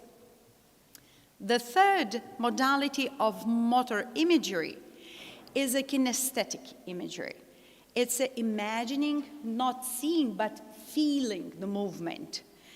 Kinesthetic modality focus on the sensory experiences of an imagined movement, including tactile, proprioceptive, and kinetic sensations. And during this feeling of the movement, we have even to perceive the muscle contractions without actually executing the movement. Many studies have been done using functional MRI in order to observe the brain activity during observing the movements, executing the movements, imagining the movements, visualizing the movements. So what they found, that functional MRI activates primary, that motor imagery activates primary motor cortex, supplementary motor area, and premotor areas that are responsible for planning, coordination of the complex movements, imagined and internally generated movements, also by manual coordination. So what the scientists found, that they found that the similar activation patterns are seen during motor imagery as during physical movement execution. Action and MI engages the same mechanism in terms of predictive, computational units to generate sensory motor predictions of real movements, and also produces the somatosensory attenuation, just like real movement, thus underpinning the notion that action imagery engages the same central sensory motor mechanisms. So visualizing movements activate the same neural networks. And it's very important that this activating of neural networks helps to improve motor performance and learn new motor skills. The main mechanism is the mirror neuron mechanism system, which is activating by imagining the movements. Also by observing the execution of movements. And applying of these visual imagining or motor imagining training techniques for our patient is very beneficial, because our patient may imagine that they can perform the movement without pain when it's actually impossible to do, or its movement increases the pain. So they can visualize that they are using the same movement, the same patterns without the pain. And this positive effect has been proven already in musculoskeletal diseases related to pain, also muscle strain and mobility. In our small study, where involved patients experiencing chronic low back pain. And we divided our patients into several groups. Some of them had high level of motor imagery. Some of them had low level of motor imagery, and they got the remote and contact physical rehabilitation sessions.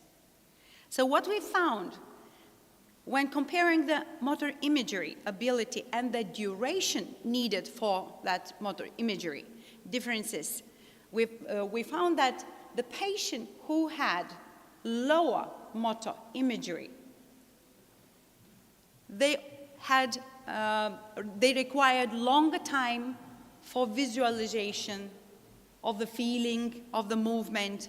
Also, we found that for those patients, physiotherapy outcomes was greater when we worked in contact with them. And when we assessed the ability to imagine movements, and we saw that it improved, so it improved more in the contact group compared to the remote group if the patient had lower motor imagery levels.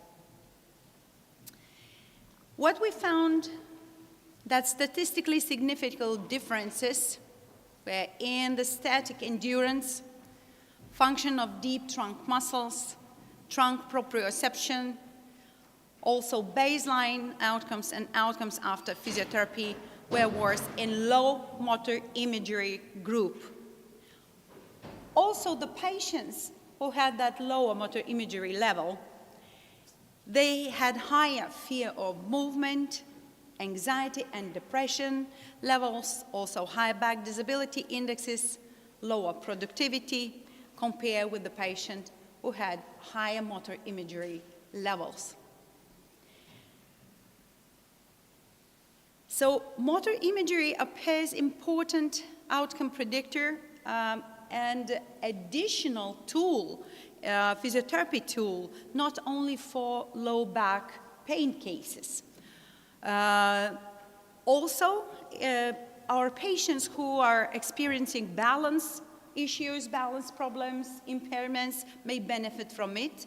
And in this study, it was shown that if the patient are observing enactions and additionally training motor imagery, they are performing better in performing challenging postural tasks. Also, they display higher levels of brain activation during the physical activity after this kind of training, observation and motor imagery training. Also, MI may be useful for patients who have Parkinson's disease. And in this study, researchers applied neurofeedback and motor imagery training. And despite neurofeedback using, all the patients improved in motor function and body awareness after the MI training. MI is very important also in aging. But firstly, we should assess and explore MI capacities in healthy aging. Determine whether older adults are suitable candidates for MI technologies or interventions. It's very interesting that ability to generate motor imagery shows inconclusive results regarding how it varies with aging. Vividness during MI remains preserved with an aging, but mental chronometry, implicit motor imagery, hand recognition tasks declines with aging. But implementing this kind of interventions may reduce the anxieties, reduce the depression levels, provoke the images in our patient's brain or executing of the movements without the pain that may have an impact of long-term rehab results. As I've mentioned before, the visual imagery and kinesthetic imagery is successfully used for psychopathological conditions, in neurorehabilitation, but as well in the musculoskeletal rehabilitation. And this study showed that the patients may start the MI interventions just after the intensive care. All the patients had a total knee arthroplasty, and they had to imagine that they perform maximal voluntary thigh muscles contraction. And they performed approximately 25 repetitions, 2 sets of that with 2 minutes rest period in between. So in total 20 MI sessions with 9 minutes duration. And what they found that implementing these exercises, these interventions, lead to less deteriorated maximal isometric extension force, extension strength. Also, it had a positive effect on other functional tasks like up and go, timed up and go, gait speed, and also under single and dual tasks conditions. So you may think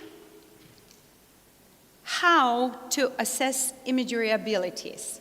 So we have several questionnaires, kinesthetic and visual imagery questionnaire, also movement imagery questionnaire is more often used, and along with mental chronometry task, vividness ratings, and these instruments are valid and reliable for clinical use. All these questionnaires are divided into subscales assessing the visual imagery abilities and the kinesthetic abilities. So the questionnaire, kinesthetic and visual imagery, and short its form, has high interclass correlation coefficients, also the Cronbach alpha values, as well as the revised questionnaire has high test-retest reliability, interclass, and internal reliability coefficients. And I believe that you already sat too long. So I would like you to stand up for a second.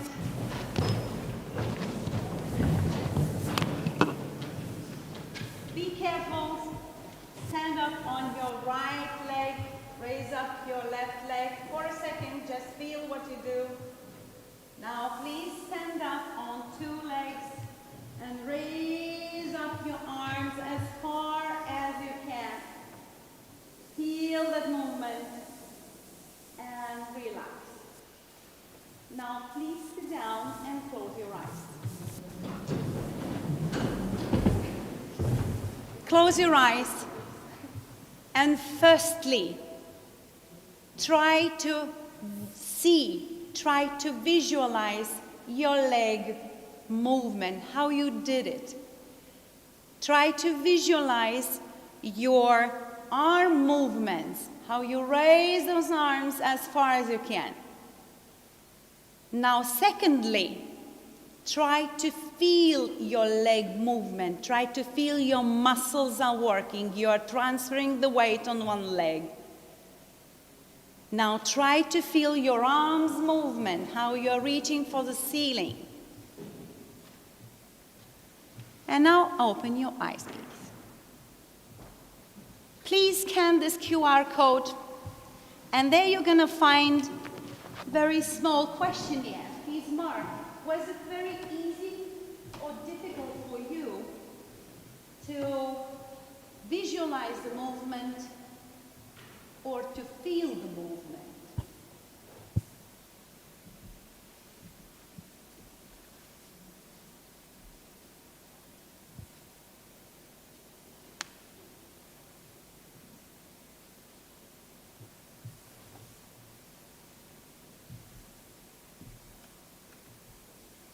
Take a few seconds.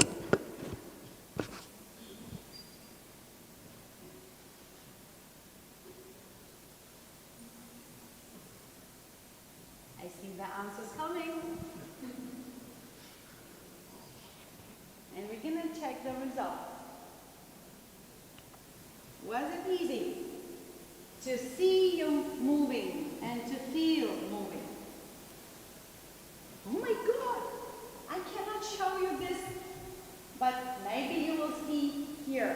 I expected 99.9 good result in visualizing of the movement. But we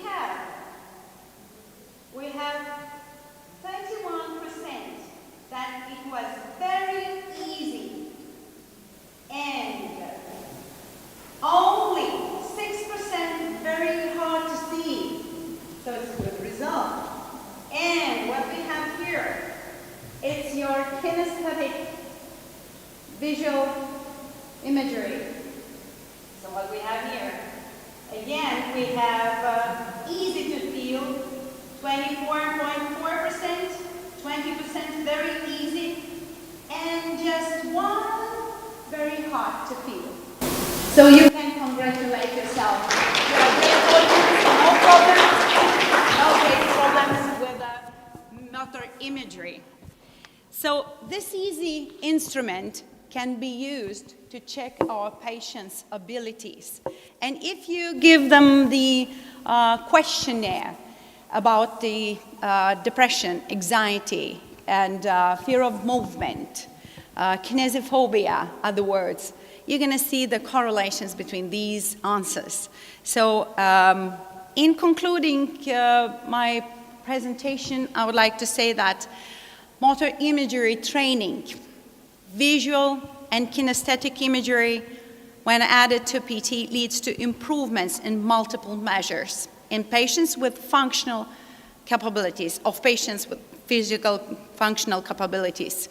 Also, it has positive influence on functional tasks. Training seems to be applicable adjunct therapeutic tool to physiotherapy, improving objectively measured physical capabilities. Also, it can be a tool for assessing patients' capability to participate in remote technologies. Are they able to see you on the screen, to take your home exercise program, to Google the exercises and benefit from it? Probably, if they have low motor imagery level, they will not benefit as soon.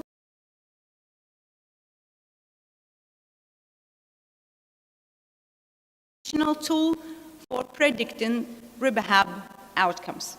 So thank you, colleagues, for your attention. Thank you for such engaging presentation, and we have time for questions from the audience primarily. No questions. Oh, okay. I'm coming.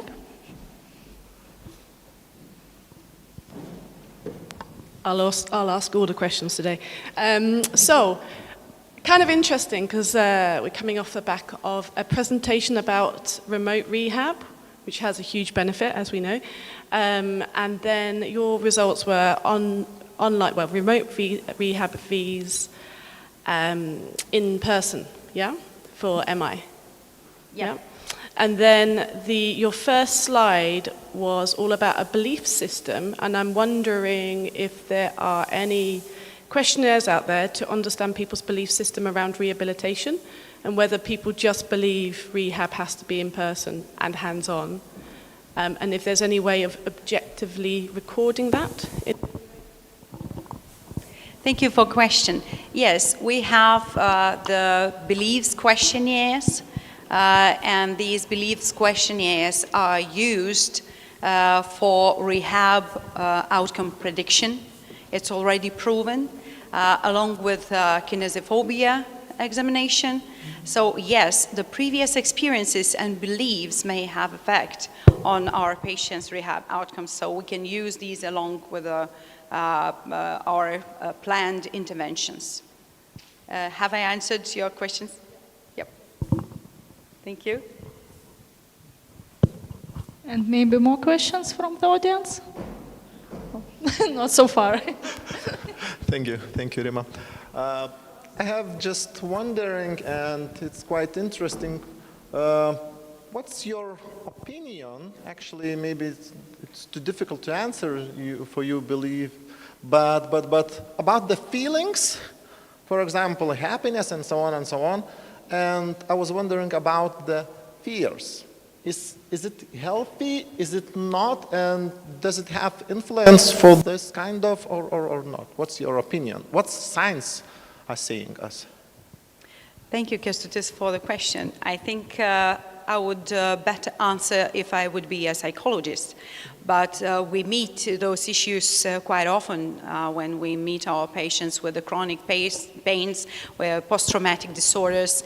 They have anxieties and fears, and it's normal to experience these emotions. And of course, we work in a team, and if we see those problems, we always ask our colleagues to come into the team and to work with that patient. But to experience the fear, experience the anxiety, it's a totally normal feeling for the patient.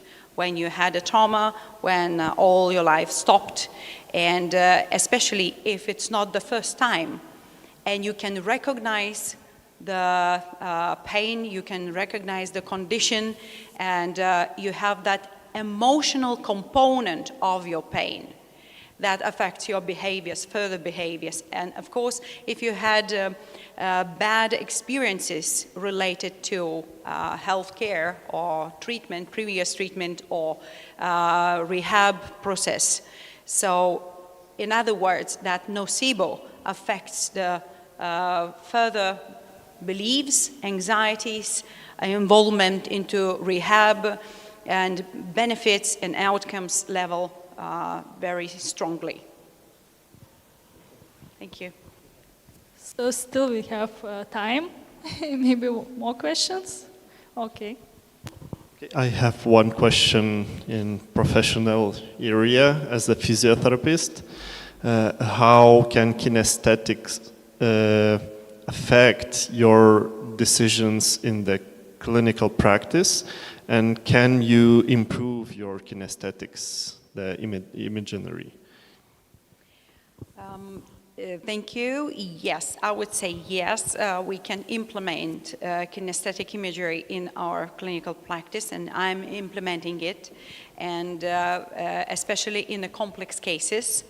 And you can, as first step, you have to assess the level of those imagery, kinesthetic and proprioceptive and visualizing capabilities of a patient.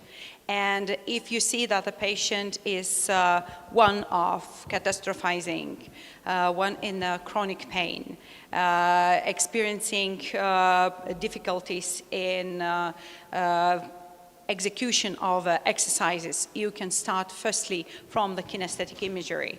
And possibly they cannot do it because of their brain cortex is busy with the pain. So we have to work on other aspects such as emotional and visual and kinesthetic to reduce that pain, and that is called therapeutic neuroscience education. And then when the patient have lower levels of cortisol, sleep well, believe in you, so then we can start beneficial physiotherapy. Edgaras thinks that you answered the question. Yeah, Edgaras? Yeah. And we have one more question from our colleagues. It is related with our international week at this week in university, and one of our colleagues has come from Germany, and her question is? Thank you for your really interesting overview and the nice presentation. My question is there any evidence already that the effect can be condensed for the patients in their process to daily activity and in the further rehabilitation, that they condense the effect and also the method into their activities? Yes, and you can find those proofs that they can use those interventions and training and technologies for further also activities and further motor learning and further motor performance. Have I understood your question well? Yeah. Yes. Thank you.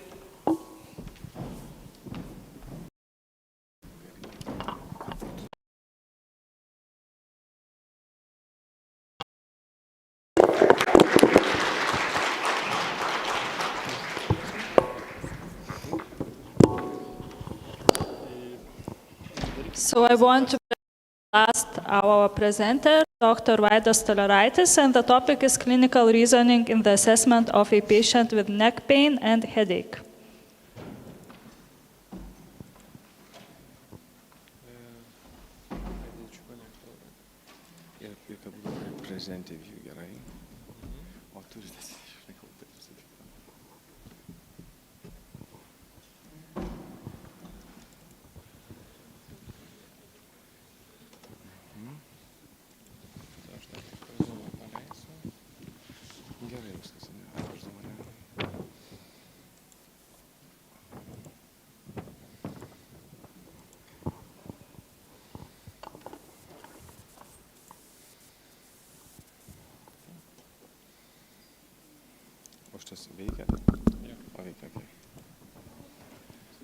Okay. So good morning, everybody. So how many local people here, or how many people I should say from overseas? A few? Great. Okay, so I'm Dr. Vaidas Toleraitės. I'm a specialist musculoskeletal physiotherapist as awarded by Australian College of Physiotherapy in 2016. I'm a fellow of the Australian College of Physiotherapy, but also a accredited Mulligan teacher. So really my presentation today is more clinical, and it's about clinical reasoning in assessment of a patient with neck pain and headache. So the purpose of this case study really to the importance of subjective examination in a patient with neck pain and headache, and also different types of headaches. As we know, if the patient comes with a headache to your clinic, if they have neck pain, we cannot automatically assume that this patient's headache is due to neck pain, isn't it? So what's important for us is really to understand, is the neck referring the pain into the head, or the head referring pain into the neck? Can you hear me okay? Okay, great, thank you. So this patient, this is a body chart. As you can see, the patient's got symptoms in front of the eye, and also the patient's got neck symptoms. So I call them PA, and PA, the patient says, is intermittent headache, occurs 2 to 4 times per week. Okay, intensity 8 out of 10, pulsatile, nausea, no photo or phonophobia. Okay, and PB is a constant ache. The pain fluctuates 3 to 8 out of 10. So there are no other sort of pain sites. Now history, the patient is Michelle, 27 years of age. She's got 6 months of history post-car accident. Car accident was a simple rear end motor vehicle accident. So she went to emergency department, there was no fracture. Then her doctor also sent her for CT scan just to diagnose possible whiplash associated disorder. She works full-time as a dentist, but currently part-time due to ongoing symptoms in the neck and headache. Past medical history is low back pain and left hip pain. Why this is important? So even though the patient may come in only with a neck pain and headache, I often ask them, do you have pain anywhere else? So if the patient tells you, yes, I've got back pain, I've got jaw pain, I've got hip pain, what it tells me possibly the sensitivity levels in the body. Because if we only think about only the neck, we may miss some of the important information. So other medications, so got Immigrant, Nurofen, 6 tablets daily with minimal effect. Treatment to date, it's important also to know. So if a patient had many manual therapy sessions, maybe I'm not going to do manual therapy for a patient because she had it already, or other interventions. So it's important what was the treatment to date and what effect it had. So this patient said it was minimal effect or minimal benefit. So aggravating activities, so PA can wake up with low-grade headache, but physical activity increases her headache. Now PB, so that neck pain, neck movements, in particular cervical rotation and extension. So she's avoiding that. She says to me that when she keeps it still, the neck, she feels better, so she avoids movement. But for her PA, lying in bed, when she gets that pulsatile sensation, a bit of aura, she likes to lie down in bed doing nothing really, or very little. Now beliefs, not sure what's going on because different clinicians says different things. Now looking at her disability and psychosocial assessment, you can see, guys, what I did. And I think questionnaires are very much important to screen that. So we need to screen neck disability index. So she scored 23 out of 50, indicating moderate disability. Patient-specific functional scale, so what is really she struggling with? So walking, 7 out of 10, driving, 5 out of 10, neck movements, 2 out of 10. So that means the less of a number, the more disability she has. Now DAS, depression anxiety scale, so 21, moderate depression, anxiety and stress. PCS, so pain catastrophization scale, so suggesting high levels. Now, there was no post-traumatic stress disorder symptoms, impact of event scale. And line scale is really, does this patient may have neuropathic pain, and she doesn't. So that's good. Now, what for us is important to understand, what is the classification system after whiplash when you have a car accident? So it's a grading system from 0 to 4. So 0, there is no complaint about the neck pain, no physical signs. And grade 4, if you think about it, it's a neck complaint and fraction dislocation. So probably we're not going to see those patients in the clinic if she's got grade 4. But according to her symptoms, to this particular patient, she classifies to grade 2 because she has no neurological symptoms. She only has musculoskeletal signs. Must include decreased range of motion and point of tenderness on palpation. So, because why this is important, in particular in Australia, people after whiplash, 50% do not recover at 3 months. And the reasons for not recovery is psychosocial component. And that's why it's important to look at those screening tools that might indicate the patient scoring high on that, especially if the patient's got cold hyperalgesia. So X-rays required only for ward full whiplash associated disorder grade 4, neurological assessment for grade 3. So she's got really grade 2, which is most common, isn't it? Now the other things what is important to understand, risk factors for neck pain. So older age, female, lower education level, ethnicity, history of muscular pain, history of headache, depression, emotional symptoms, smoke. Also high levels of work stress, local worker support, job insecurity, reduced neck and shoulder strength, prolonged period of working in that sedentary or awkward position like dentist, for example, and repetitive workload. So it's important to know what are the prognostic factors or risk factors as well, so to see where this patient fits in a clinical picture. For the headache risk factors, again, and I'm sure my colleague Vilma Jorsbølle mentioned already about the risk factors in general for musculoskeletal pain. So these are the outline here. Stressful life events, poor sleep quality, and it's interesting with poor sleep quality. So what they say, there have been studies done, if the healthy people were sleep deprived for 24 hours, and what they did then, they measured pain pressure thresholds, and what they found that the pain pressure thresholds were reduced. So basically more sensitized. So, and also what we know, if you lack of sleep, if you have episodic migraine,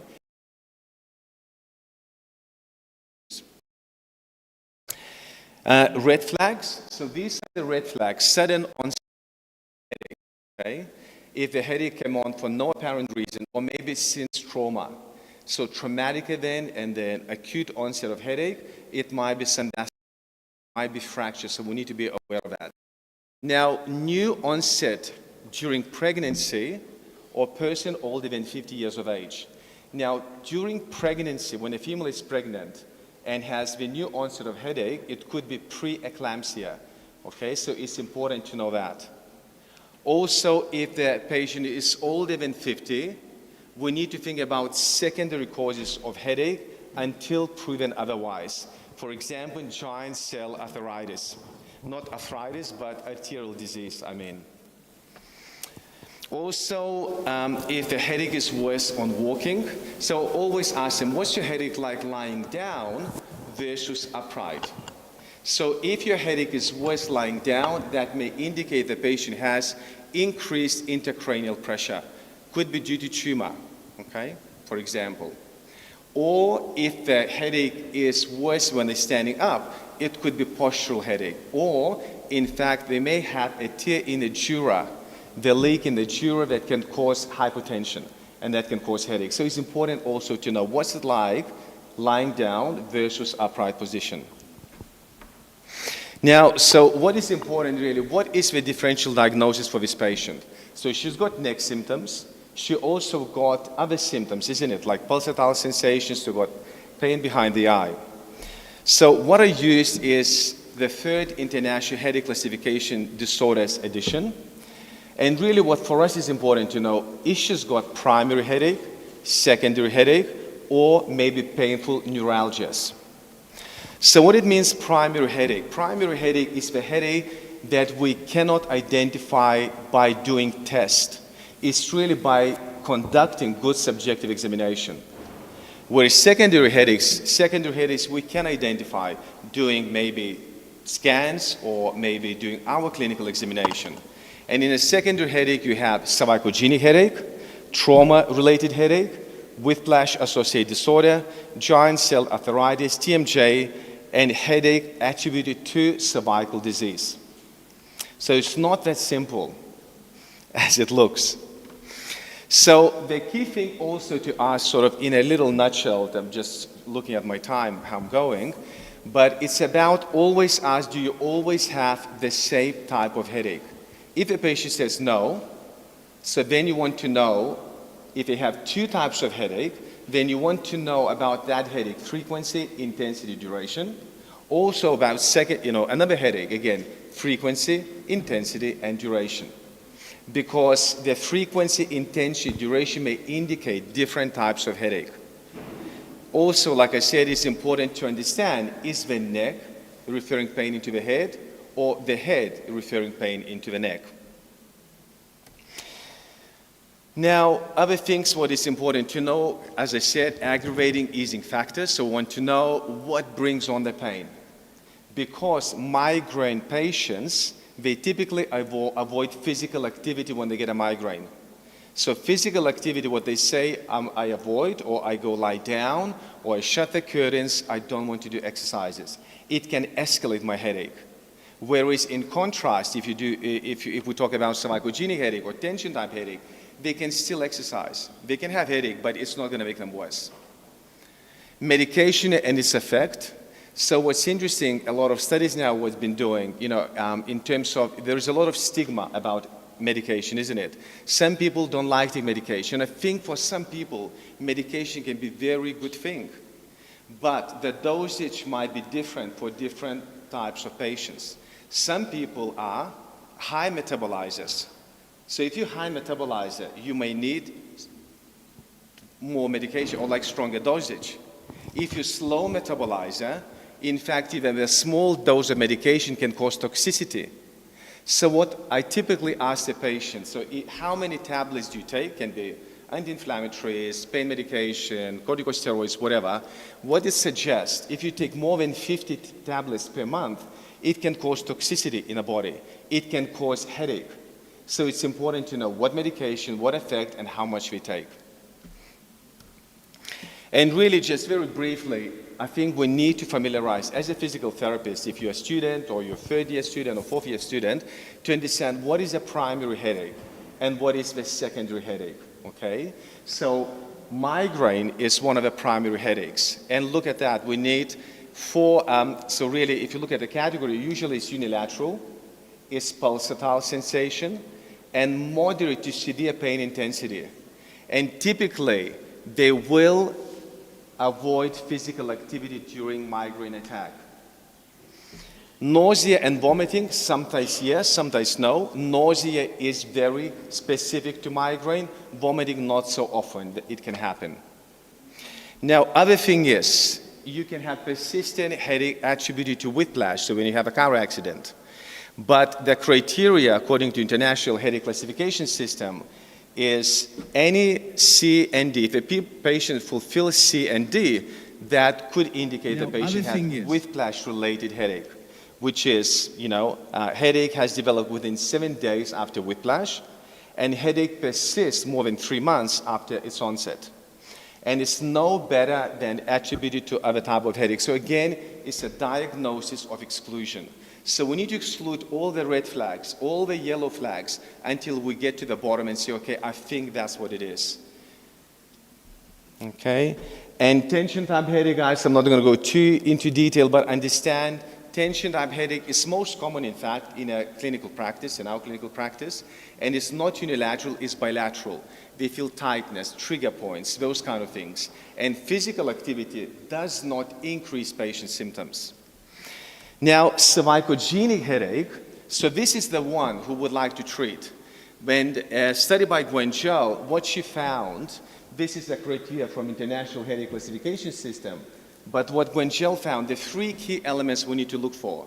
First of all, active and or passive range of motion restriction in upper cervical spine, which means C0, 1, 1, 2, or 2, 3 levels. Now also, weakness in a deep neck flexus, longus colli, longus capitis, and pain on palpation. So these 3 clinical signs can basically give you almost 100% sensitivity and specificity to identify the patient's got cervicogenic headache or not. Because neck pain can also be a premonitory symptom for the migraine. Okay, so the trigger. So this is really, I think, a nice slide just to show you, is the neck referring pain to the head, or in fact, the pain in the head refers pains to the neck. So this is the key. So the neck pain on its own does not indicate the source of symptoms. So that's a key message really from here. And certainly this is, for us as a physical therapist, and the way I think about patients, if they don't have any red flags, any yellow flags, any of that, it's more musculoskeletal disorder. I think about, is this a problem with the joint? And if it is, perfect. We have a lot of place for that. Is this motor control disorder? We also have a lot of place for that to treat this patient. Or maybe the patient's got neural tissue disorder. And again, the treatment will be slightly different compared to motor control or the joint related. Now, not going to go too much about the posture. Just think about, as a physical therapist, what we'll look at. Posture, is that related to this problem, yes or no? Look at the muscle strength. Is that related, yes or no? So typically for patients, do assess deep neck flexors and extensors. Does not take long at all, but you're gathering information, you're gathering impairments that you can then discuss with the patient. So give them that clarity. And certainly some of the muscle length. We know scaling muscles, you can have a lot of tone in scaling muscles. So scaling muscle attached to what? C1, 2, 3, 4 transverse processes. Some of them can have a lot of rigidity in the neck. So do we need more stabilization exercise for this? No. Chill out, turn around, move around. So you want to turn the muscles off a little bit. But the key thing is we need to understand why they are turned on in the first place. Okay, so this is the key thing. It might be fear of movement, so you're locking yourself when you're moving, or might be other components. So there are other things here, and what else? Sorry, just go back. Oh, sorry. Can you go back? Sorry. Sorry. So anyway, so the key things for all of this, I think, and when I was a young physio, I used to think, okay, everybody with a neck pain needs treatment. But as we can see, and with more experience and with more knowledge, we kind of want to know, is this a primary headache? Is this a secondary headache? and maybe the neck is premonitory symptom. And also like, jo gali visą normaliai padaryti. Jo, dėkui. So this is really what we kind of want to know, and because the treatment is different, and also sometimes people need medication. They need either for the migraine preventative medication, or during the attack they need medical treatment. So I really suggest you, if you're not dealing, or if you, I suppose, not sure what you're dealing with, send to someone who is more experienced, like Vilma, for example, or like other colleagues here sitting here. But anyway, and myself, I can't be expert on everything, I would like to, but we don't have that much time. So I think we refer people to the right personnel. Could be doctors, could be physio who's got a lot of experience. And we have very, very good physios here in Kaunas, and I think Kaunas is one of the strongest compared to Lithuania. And these guys at the front here, they are rock solid, I would say. So anyway, I'm also, like I said, a teacher. I want to advertise myself a little bit, isn't it? I can't help it. So I also teach Mulligan course. I teach spinal course. So if you want to know more about Mulligan concept or spinal course, so these are some of the days for this year and next year here at university I'm going to be teaching. If you want to follow us on Facebook, Manual Concepts, I represent that. And if you got any questions, write me an email, or you need any article, I'm happy to send you some of the articles as well. So anyway, do we have time for questions or not? Yes. Just. Okay. Okay, so thank you, Vaidas, for a very interesting presentation. And maybe we have some questions from the audience. Please raise your hand, and I will come. Okay. I'm a bit deaf, so you have to speak a bit louder. I'm getting old. All right. Thank you for your presentation, and we appreciate for having you here. All right. So my question is, so you spoke about different type of headache and how we can possibly assess it through subjective and clinical aspects of examination. So what about the prevention, such as ergonomic and some physical aspect of self-prevention, rather than going to physiotherapy or any practitioner? So what is what is your opinion on on patients? How can actually they overcome this without going to physiotherapy or any clinician? So the question is, I'm still not 100% clear on your question. Did anyone?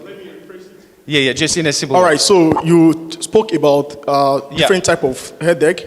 So my question is, how can we, as a patient, as a patient or as a physio, as a patient? As a patient. So through ergonomic intervention, how can we possibly, be safe from this type of headache or any neck disorder without going to clinicians? Okay, so you're talking about, as a patient, ergonomics you talk about, yeah? So I think it's a really good question. I think ergonomics is maybe one thing, and in fact, very good question. And it's not only specific to the headache, it could be for any musculoskeletal pain. So what we know, if the patient's got sitting job, and they sit more than 5 hours per day, it's a risk factor for developing musculoskeletal pain. It could be back pain, it could be neck pain, it could be headache. So that's one thing. Now, with ergonomics, it hasn't been really proven that you change the magic chair and you change the symptoms. The key thing is variability in movement and postures. And certainly, the people who work in the banks, in the offices, I ask them maybe to get up every hour, move around. And it doesn't have to be anything specific, to be honest. And also, my other question is, to the patient, I said, on your daily basis, can you tell me percentage-wise how much you're sitting, standing, and walking? So if they tell you, I sit 80% of the day, 10% standing, 10% walking, it's a risk factor. Now, migraine is hereditary. So it's genetic profile. So if your mother suffers from a migraine, the child has around 50 or more % that you may get migraine. So the message here, choosing the wrong parents. It's a joke. But no one laughs. It's a dry sense of humor, Australian dry sense of humor. I'm sorry if it's not funny. You know, then I need to tickle you guys to laugh. Okay, did I answer your question or not? Yes? Are you sure? Okay. Okay. Okay, let me put it in this way. We are all, most of us here, we are master students writing our thesis. Master students in physio. Yeah, in physio and other departments like public health. So, like what you said, we sit a lot in front of computer and like 8 hours, 10 hours a day. So what is your clinical, advice for us in order to prevent this kind of neck pain that could possibly result in headache? Because most of us experience this. Okay, so to be honest, also, look, I could go on and on about it, to be honest, about this. But I think in terms of that sitting posture, there is no one perfect sitting posture. We used to think if you're more upright, you are less likely to have pain. In a headache, for example, if you sort of bad posture, slouch posture is worse, there is not such evidence. I say motion is lotion, healthy lifestyle, sleep a lot, be happy, have a good relationship, have good friends around you, and have a glass of wine from time to time. And I think you're going to be fine, unless you don't drink, of course. But yeah, I drink. I like to drink wine. And I think it helps me because I get anxious from time to time. It's a joke. Okay. Okay, we have one more question. Last question. Thank you for your very interesting presentation. I have a question about children's headache. You know what? Children is not my strong point. But children about in terms of headaches? Of the headaches. To be honest, I don't really see many children in my clinical practice. I see more adults with a complex pain presentations. But what I suggest to you, even the kids who have cycling vomiting, like they have car sickness or whatever, that is a form of migraine. So it also could be a genetic profile a little bit. Now, other thing what I would suggest to you, if a child comes in with widespread pain, maybe neck pain, headaches, all that kind of stuff, I would really be, I suppose, raise the alarm bells, because children with widespread pain often is associated with physical abuse and sexual abuse at home or somewhere else in a close family network. So especially children who have, it doesn't make sense, they don't have any injury, they're not sporty or whatever might be, I would look also at that component, why that pain is. But in terms of a neck and migraine, like cycling, vomiting, stomach upset, can be a form of migraine in children. So that's, yeah, is that okay? Thank you, Vaidas. All right. Well, thank you everyone for invitation, and thank you Vilma, and thank yourself. Good luck, I say.